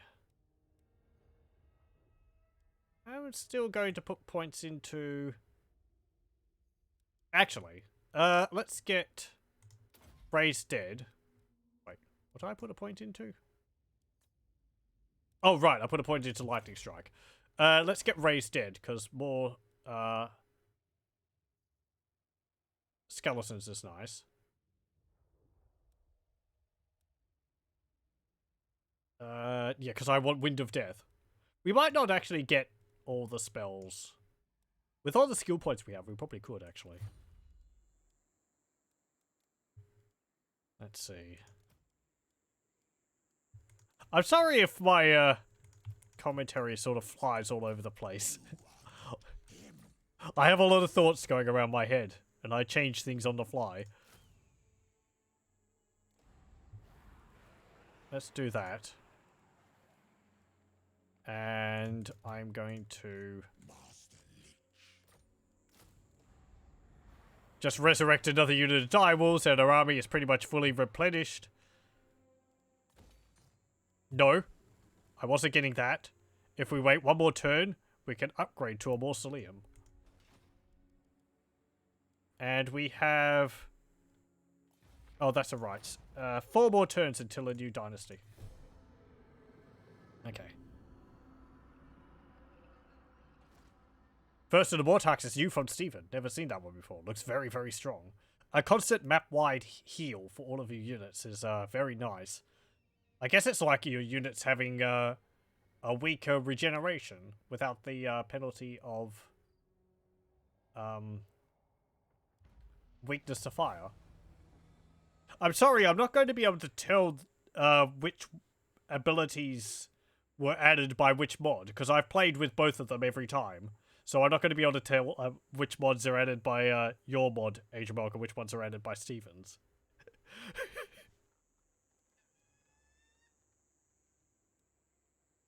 Tomb Blade of Arkhan. We're going to have to go down here, because there's people squatting in his settlement. Or squatting in his battle. Get out of here.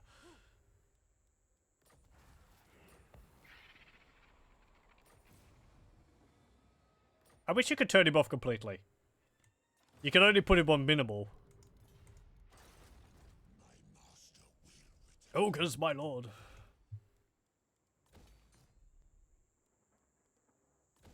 Okay, get the sepulchre. And let's go attack Cetra. Oh, really? A valiant defeat. Yeah, I don't really believe you, game.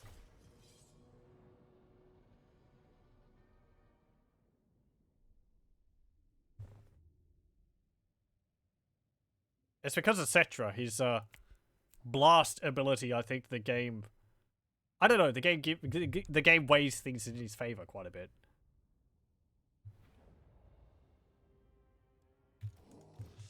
If I auto-resolved, he'd probably have something like 300 kills.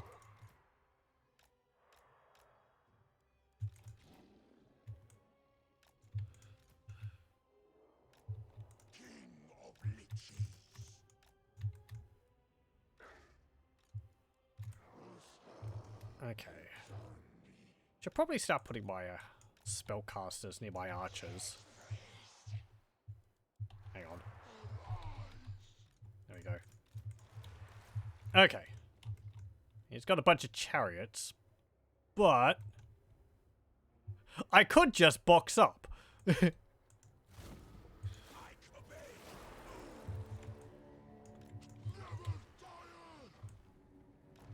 Oh, reinforcements! Hooray!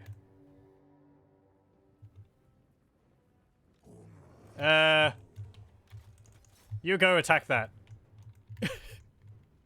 I'm sure you'll do a fantastic job.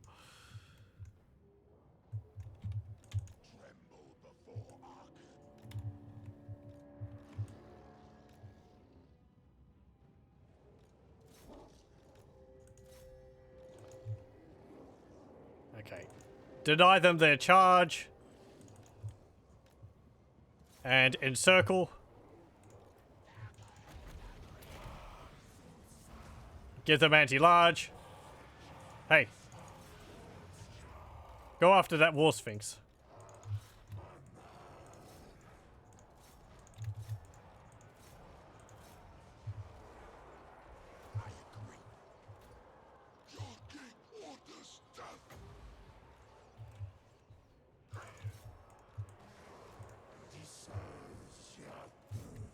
Okay, get up there.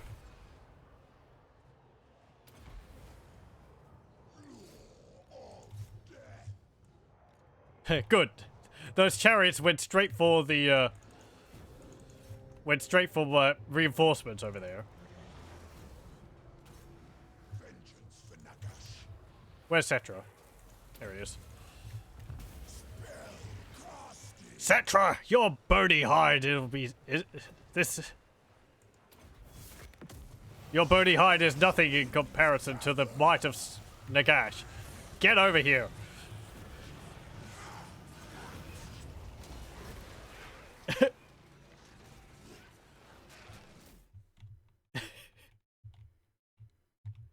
I kind of wish they had, like, unique dueling animations. But just like tossing this skeletal troops around. There we go. That's a nice little action shot between them. If we can get the skeleton in the foreground just out of the way. Ah, whatever. And we've got a skeleton flying in the background there.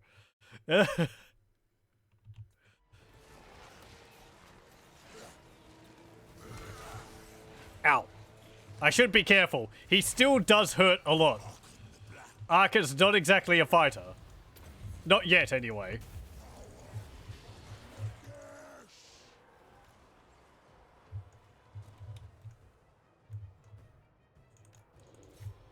Okay, yeah. Get over here.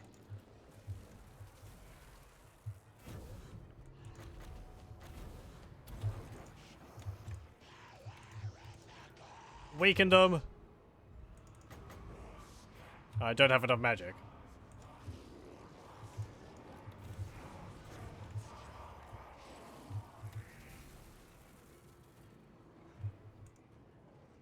Okay. Charge there. Charge there. Charge there.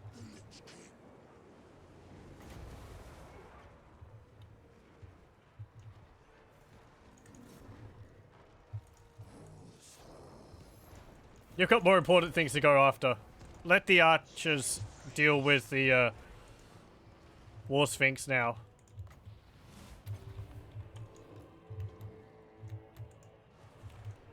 Arkhan the Black.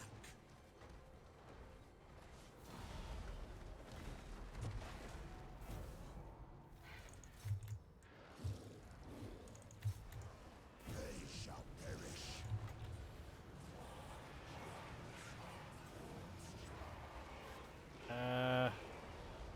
There.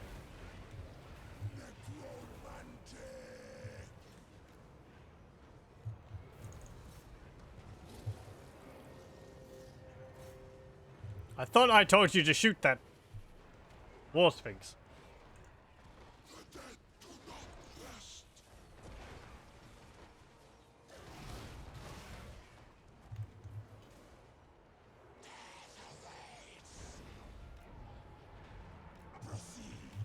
Cetra's heralds getting after me. Gah!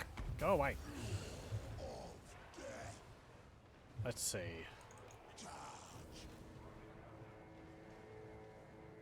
Yes. Okay. Charge out of there. Ready. Childish winds gather. Charge into them. Casting.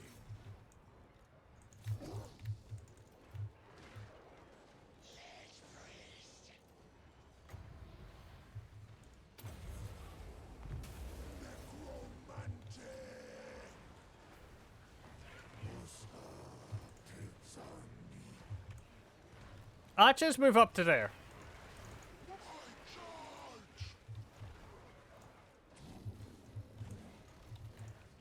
We're losing quite a few troops. Well,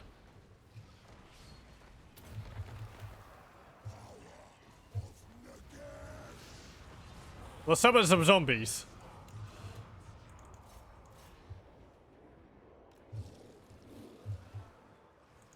Hang on.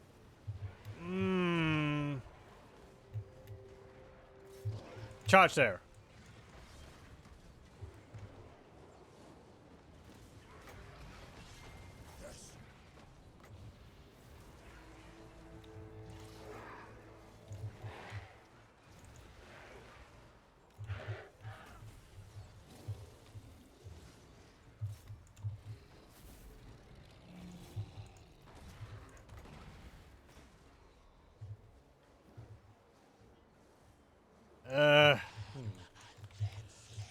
Okay, good. Cetra's down. Focus on them. Yep, focus on those guys. Arkhan the Black. I need more magic. Arkhan the Black.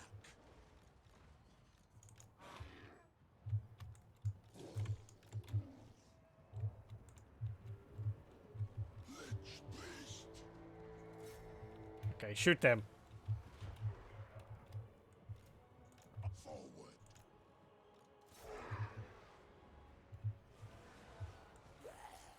What do our zombies look like? Oh! Oh, neat! Look at that! The zombies have got, like, robes on. And they've got, Camerian swords. That's cool. Rather than just looking like the normal ones. Nice change.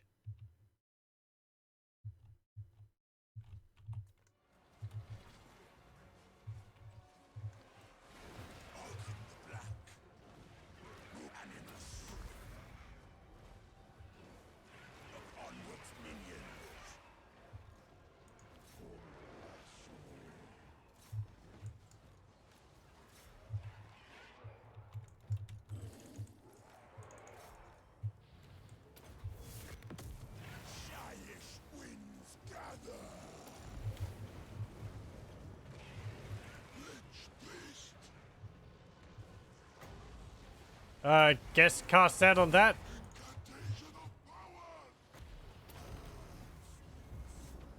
Buff the zombies.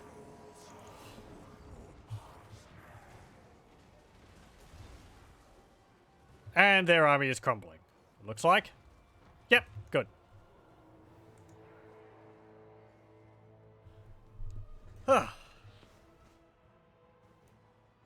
Cost a lot of forces, but we didn't lose anything of importance. I did lose one of the neck-bound warriors with helmets, but...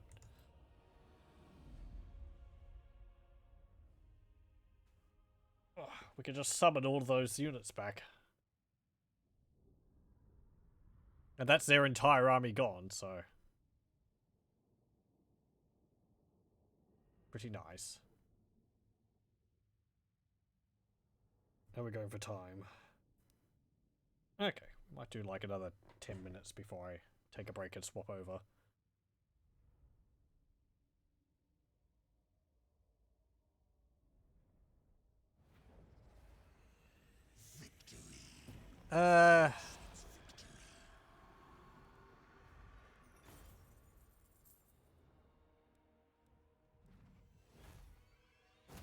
We're gonna get Endless March for more income.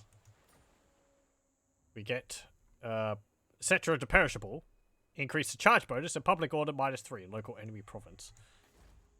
I'm already upgrading that. Okay, fair enough. My master will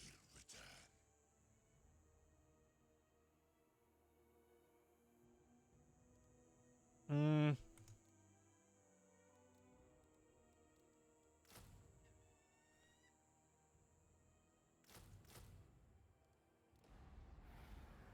We'll get them.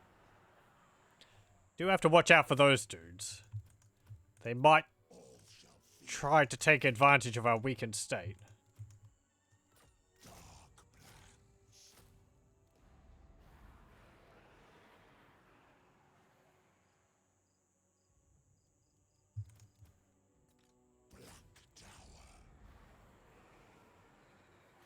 Okay. Oh, they actually came back. Good.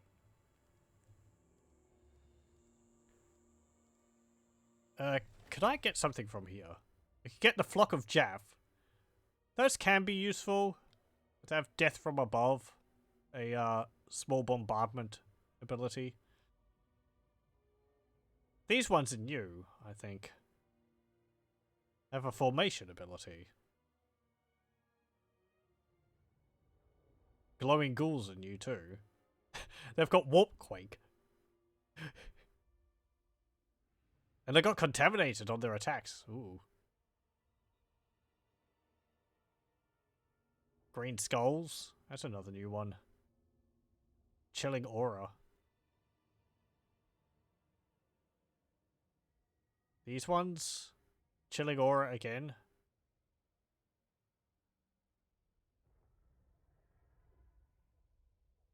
What's this one? Sepulchrex. Ushabti. Unit of 16. Nagash's Deathbringers. What's that? Nagash himself has imbued and instilled these constructs with dark, corrupted magics drawn from Shaish, and then perverted to his own twisted ends. They got Mighty Knockback. 10% physical resistance. Oh, they got Soul Blight, Soul Stealer, and Refuse to Die. Okay, okay. That's a large unit of Ushabti. 16. Don't they usually have like 12 in a squad?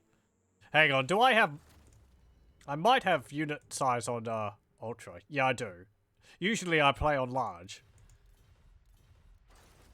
But, since swapping to my new SSD, I forgot to change the settings on that back, so... Oh well. Unit size is larger than normal. That's not really a bad thing.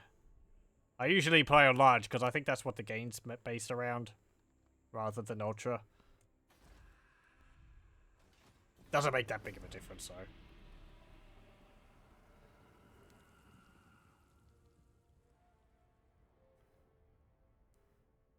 I think it was more of a thing in Warhammer 1, where if you had unit size on Ultra, some of the spells were less effective because the amount of damage they didn't scale with the increased size of the units. So a spell which would deal good damage in large unit size, in Ultra would deal less than it was meant to. Caliphate of Araby has invited Knights of Origo against us. Okay. I thought you were supposed to hate each other's guts. Oh well, both are all for kicking the undead around. I must keep my holy vow. No! I will not. Have so many You take me peasants. part, Charles. Servants of Nagash. What am I going to do? If I had enough money for a right, it could cause a sandstorm, which would give them a bit of attrition. Don't think it's going to be enough. You are not him. I might just charge them. They're there. I will not blight my soul.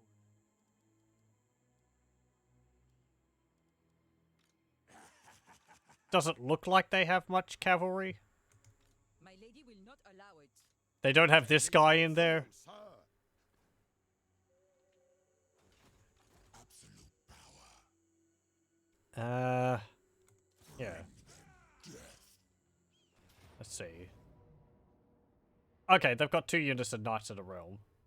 Blessed Field Trebuchet, 1 unit of Bowman, Grail Relic.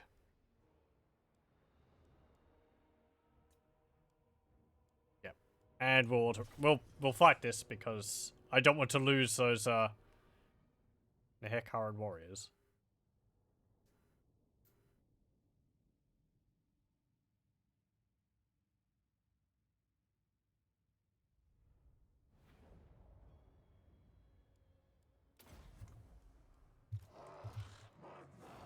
Ah! Boo! My winds of magic, no.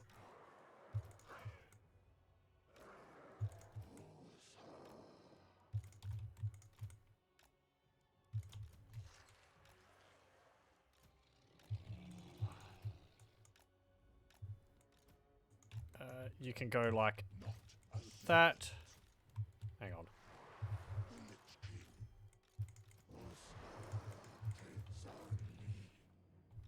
Okay, and yeah. Onwards, minion, I command Animus. And we're going to want to charge up because I have a catapult. Can we see what this guy's got? He has frenzy. Merely a flesh wound. Victory will be mine, 'tis but a flesh wound. Come on, you heathen. Disabled if hit points are greater than 50%. Gets a damage resistance and leadership. Great. When his hit points drop below 50%.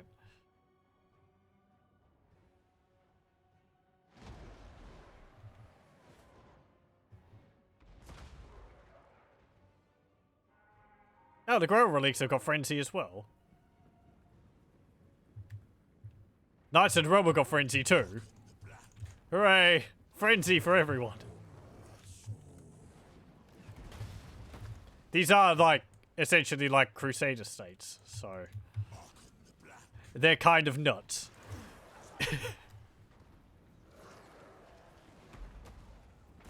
Be a tad strange if Skeleton's got flesh wounds. Bone wounds?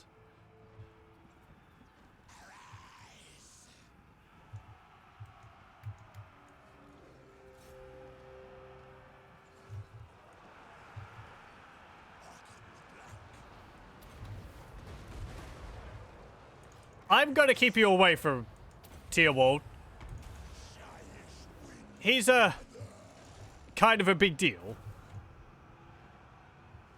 At least in melee, he's more than we can deal with, I think.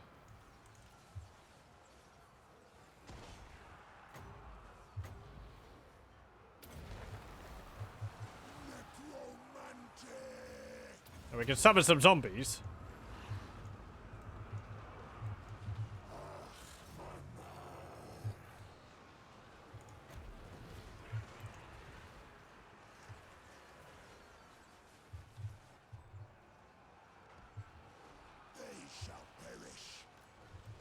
I wish Arkhan was on his chariot. Make it so much easier to, like, run him around the place and get him stuck into the middle of infantry.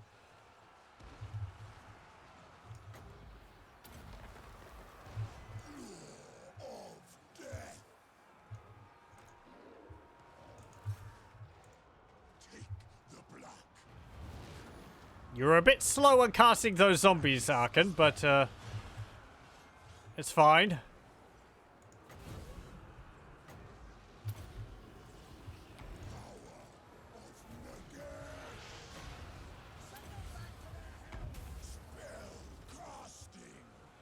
Nope.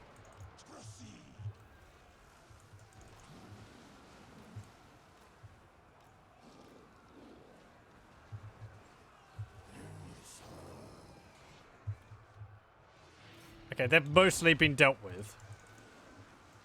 Those knights.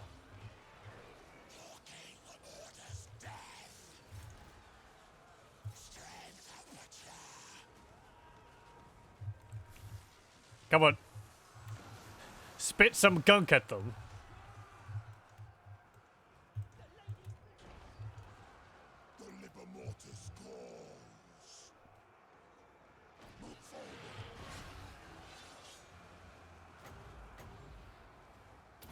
More zombies? There we go.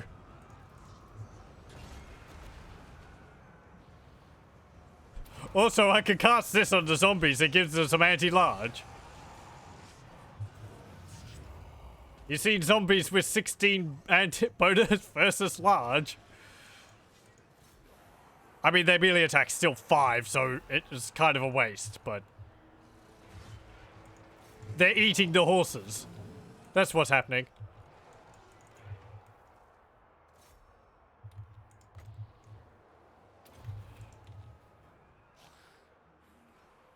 Arkhan the Black.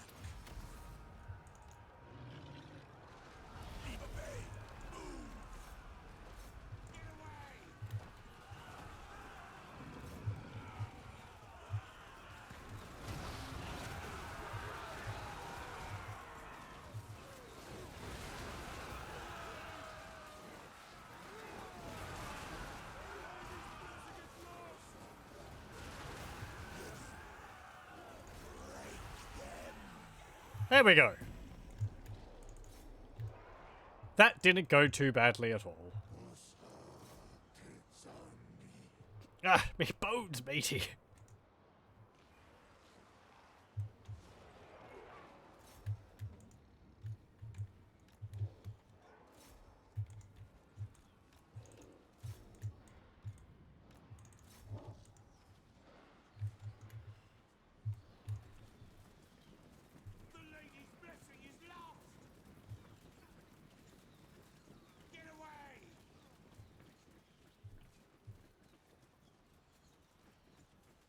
I like the purple arrows they're firing. It's just a visual effect, but it's quite neat. It reminds me of the Vargeist campaign for the Vampire Coast. He's a lot of fun to play as, because all of his ranged units have got like magical attacks that have got like sparkly blue shot. It just fills the air with all these sort of spectral bullets.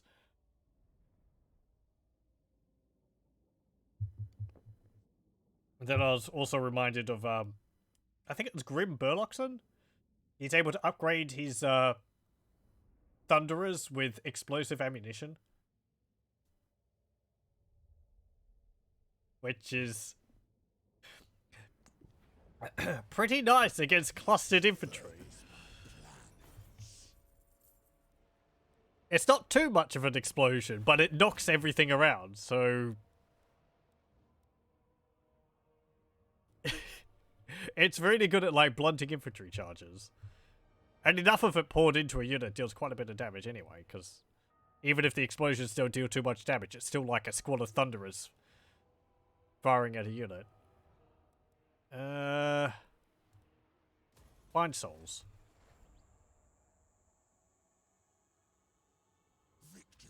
Okay. Yeah, Man's Ruin. The Lady's Disgrace. Income from sacking Bretonnian settlements plus 50%. Okay, I'm going to get Sakmet's Incantation of the Skullstorm. Level...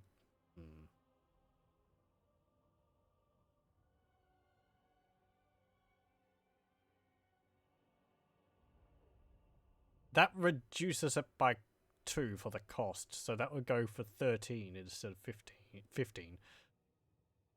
This one... This is actually cheaper than that. 11 minus 2, so that will put it down to 9. I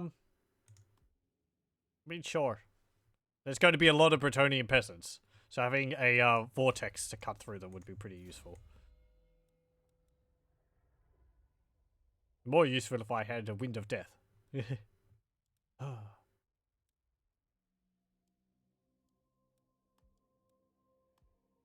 There we go. Can I get that next? Yes, because it requires 4 points over there. I am a lord of Bretonia. Never. Okay, can you finish them off? That's acceptable losses. We will actually get canopic jars. As loyal as I. Let's get Wind of Death. And that. And...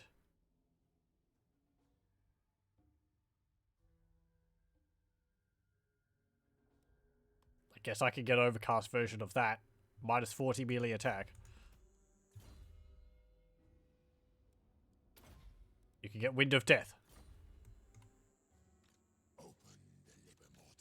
Sit here. What you ask is impossible. Look at these. Look at all these corpses.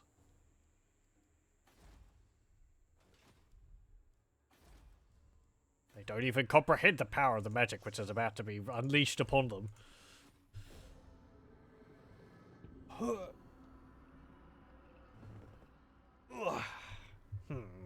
We'll be able to get to this Battle of Pyrus this turn. Or this session. Well, I have to leave it to next time. They don't have walls. It would actually be easier if they had walls. Because that way, they won't be attacking me on the field. Not in this world or the other. They'll be clustered behind the walls, and I'll be able to just cast Wind of Death down the alley, and deal with so many of them. Though, it does mean that they don't have really any cavalry to speak of. It looks like, anyway. Death comes to all.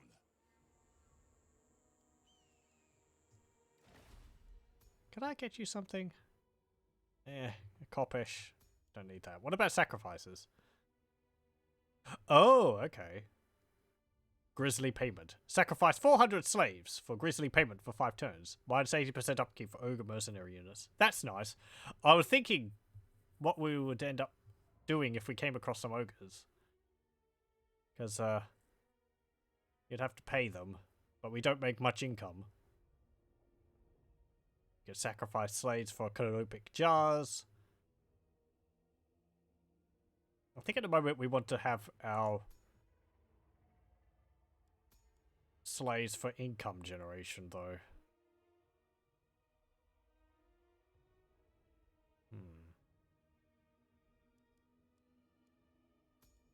What about here? Scroll of shielding. That's not really worth spending the jars on. The Lich King's domain. Master Lich. Death and destruction. Let's go and attack them. They have no cavalry at all.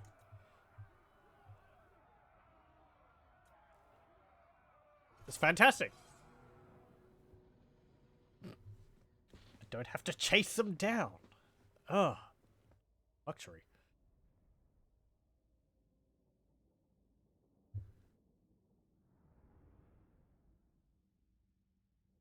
I'm surprised they don't have walls. I think usually by this time they would have the walls and settlement built. Hang on. Right. Let's spread our units out in a front line.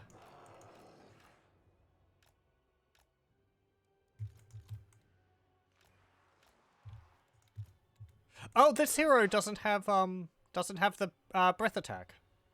This Lich Priest does, this one doesn't.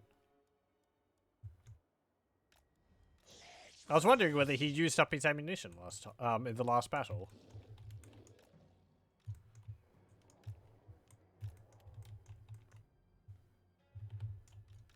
Okay.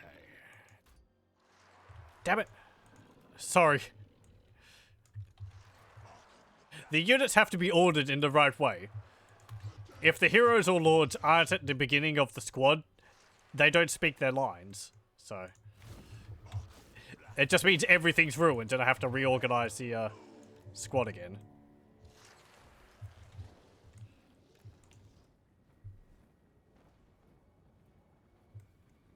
Not a servant.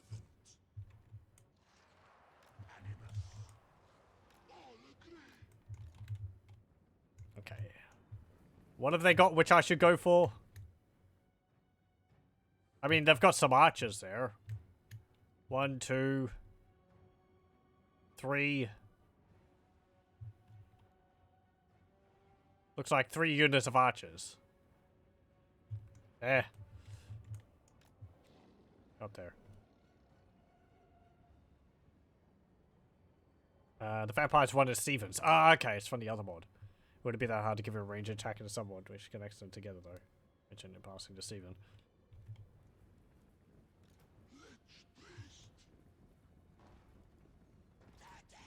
The range attacks are more just like a nice complementary thing for them. Oh, what do you call that?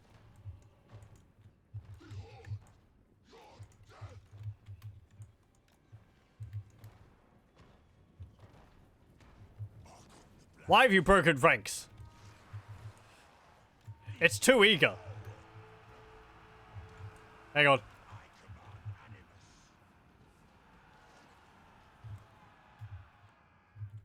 Okay. We want them to charge us. So I can present the straight front line to them. They're casting birds on us.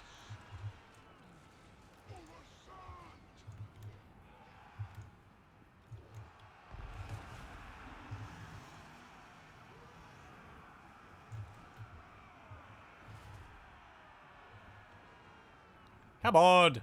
If you're gonna charge, charge like you mean it.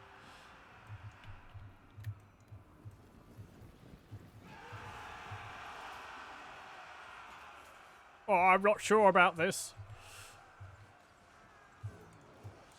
They're very spooky.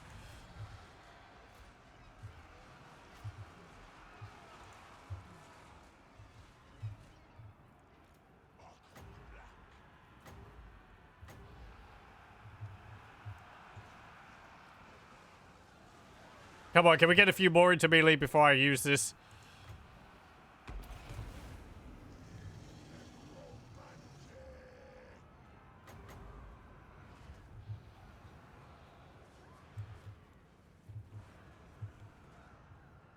Fine. They're just like, nah. They know what's coming.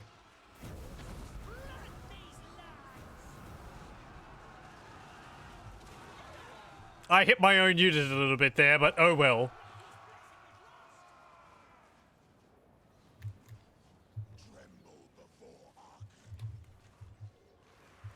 Hehehe. What's his death kill? What's his kill count now? 317. I mean, it's just peasants, but go up here. They're probably not charging because of these guys over there.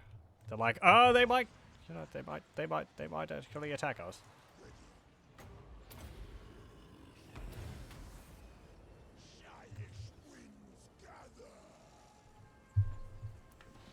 Okay, they can go over there if they want.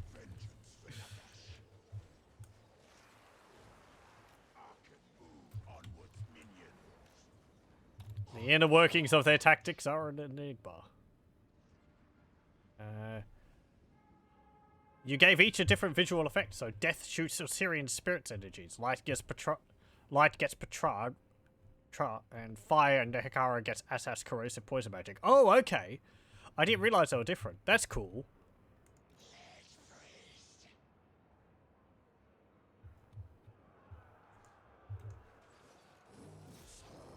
Does that mean they have different effects on contact, or,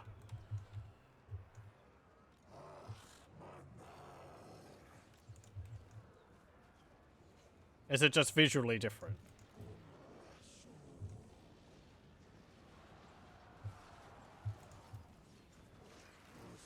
Over there. It's just visual fluff. Okay, okay. It's a nice little detail. I like that.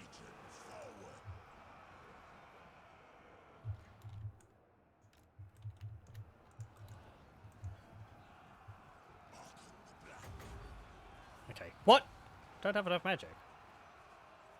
Oh, because it costs like 22, doesn't it? Oh well, 27. Maybe a bit less because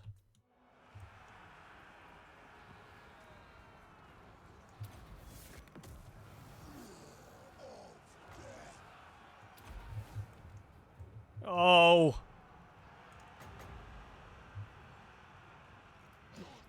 There's big clumps of units and I can't shoot them with magic. I should have waited. Damn, whatever.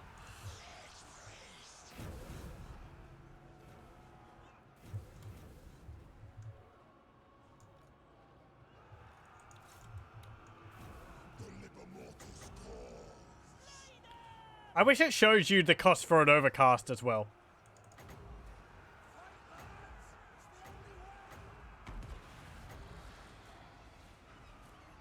Oh, there we go. So the cost is 23.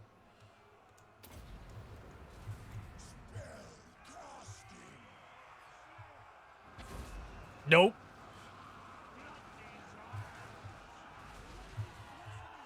Very nice.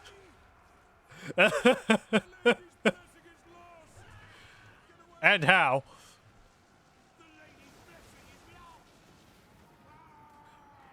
Perfection.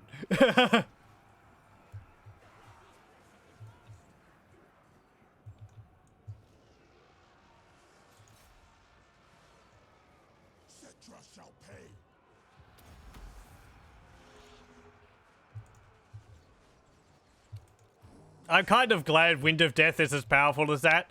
Some of the other wind spells, they really don't do too much at all. So aside one of them is like just destruction incarnate.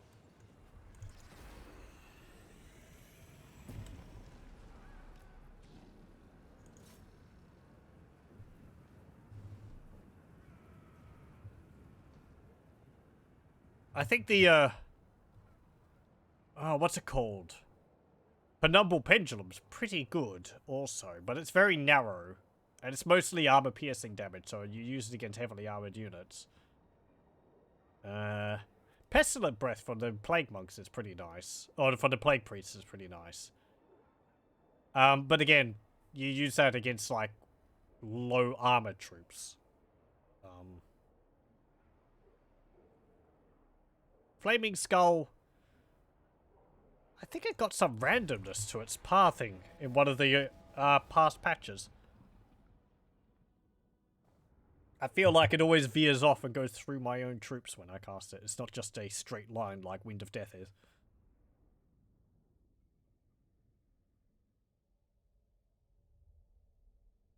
Though it does apply...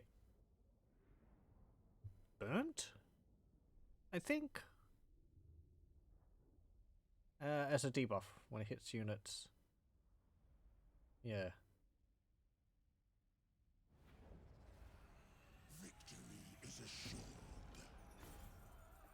Hilariously, that the most wildly OP thing so far in stream isn't a modest creation, but a vanilla spell. Yeah, Wind of Death is a... It's a big game changer when you get it. At least early on, when armies like the Bretonnians are made up of just chaff infantry. It's still good against more heavily armored troops, but in those cases you sort of have to overcast it, I think. I could have made use with just the normal Wind of Death against those guys, but overcasting it just makes sure that they die. Yeah. We'll get to the overpowered stuff in this. There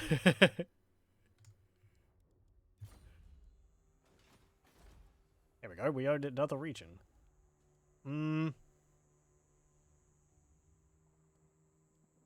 Worship of Petra. Okay.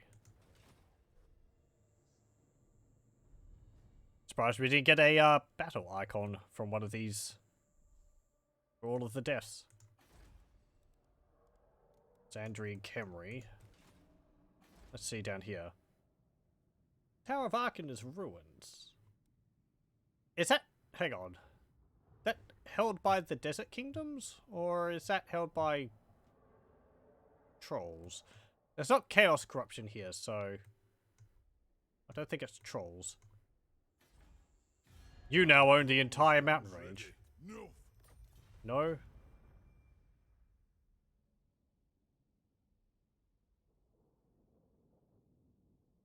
Okay. Make your proposal. My long beards grumble, so make it quick. How much money do I have? 3,000.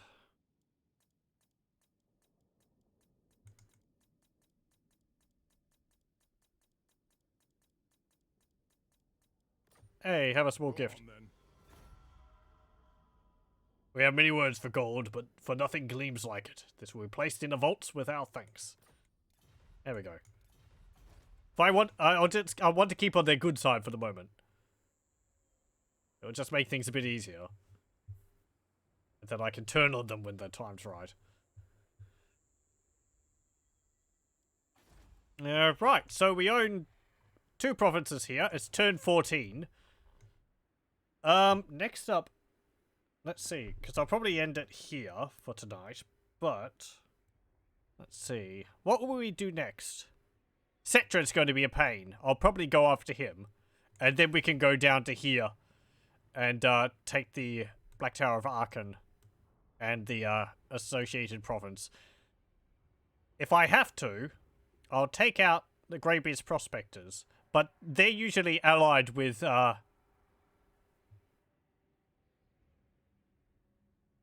Tic-Tac-Toe, is it? Down here. So I might hold off on fighting them. Because that would mean going up against 2 factions, and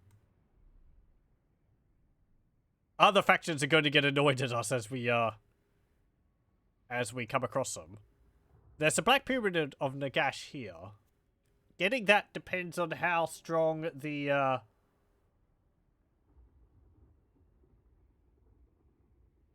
what are they called? The Black Sentinels are... Oh, jeez. It's the OVN faction with the Dread King as their leader, I think it is. Because their troops are tougher than normal. They have like a whole bunch of heavily armored skeleton troops. Dread King Legions. Thank you very much. Yes. I've actually seen them make an empire here before. Sometimes they've taken Cameric and regions over here. So they tend to be rather passive. And we'll be going for Numas because there's a hero in there which I want to get. And then I think Qatar as well. The Tomb Kings down here, they could be annoying, because this is a rather spaced out area. So taking Karsabar will be important. And then once I think we get rid of them, we can go back, take Sudenburg. And of course, there's the inevitable march we've got to do all the way up to here to the desolation of Nagash and Nagashizar. Because this is, if anything, this is our major goal at the moment. Numas is sort of on the way there. Once we get this, that will provide a lot of other bonuses. There's also the Tomb Kings here. But we can deal with them when we're ready to also deal with the Crockguards faction down here. I'm blanking on all these names. Lost Defenders or something like that, I think. Then going further north into the Badlands. I guess that more depends on how aggressive the Greenskins are. Or whether the dwarves start making progress against them. There's also Estalia and particularly Tylia to keep an eye on. Because I find Tylia gets rather powerful and they could send armies down to attack us. Also, the Bretonnians. People can be very dogged. They'll send armies from quite a long distance to attack us. Vangeist also. I mentioned him earlier. He'll probably turn up at some point because the AI, and from my previous experience, they tend to take that army and just send it towards you and then declare war and try and take one of your settlements. Regardless of where you are on the map. I think he starts all the way up here. So he'll have a few turns to sail down, but kind of makes a beeline for you.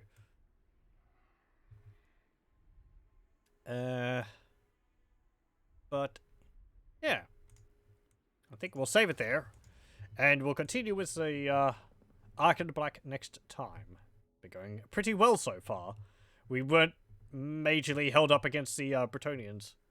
If they had an extra army somewhere and decided to attack us after we'd taken one of the settlements, it could have. I think the big problem is if you lose your momentum, it becomes more of a back and forth battle with them because, you know, you lose your army, you have to build it up again, they get stronger, they build up like 2 armies, they send it to attack you, you defeat those armies, but your army's weakened, so you have to build it up again.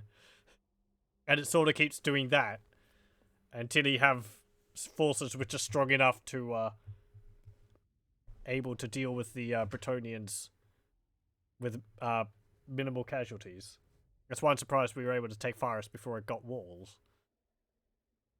Because if they had walls, then usually, in my experience in the past, it gives them a space to replenish, recruit their armies without fear of getting caught outside. So, yeah. Anyway, save it there, and we'll continue with this next time. Well, thank you very much for joining. I hope you joined me then.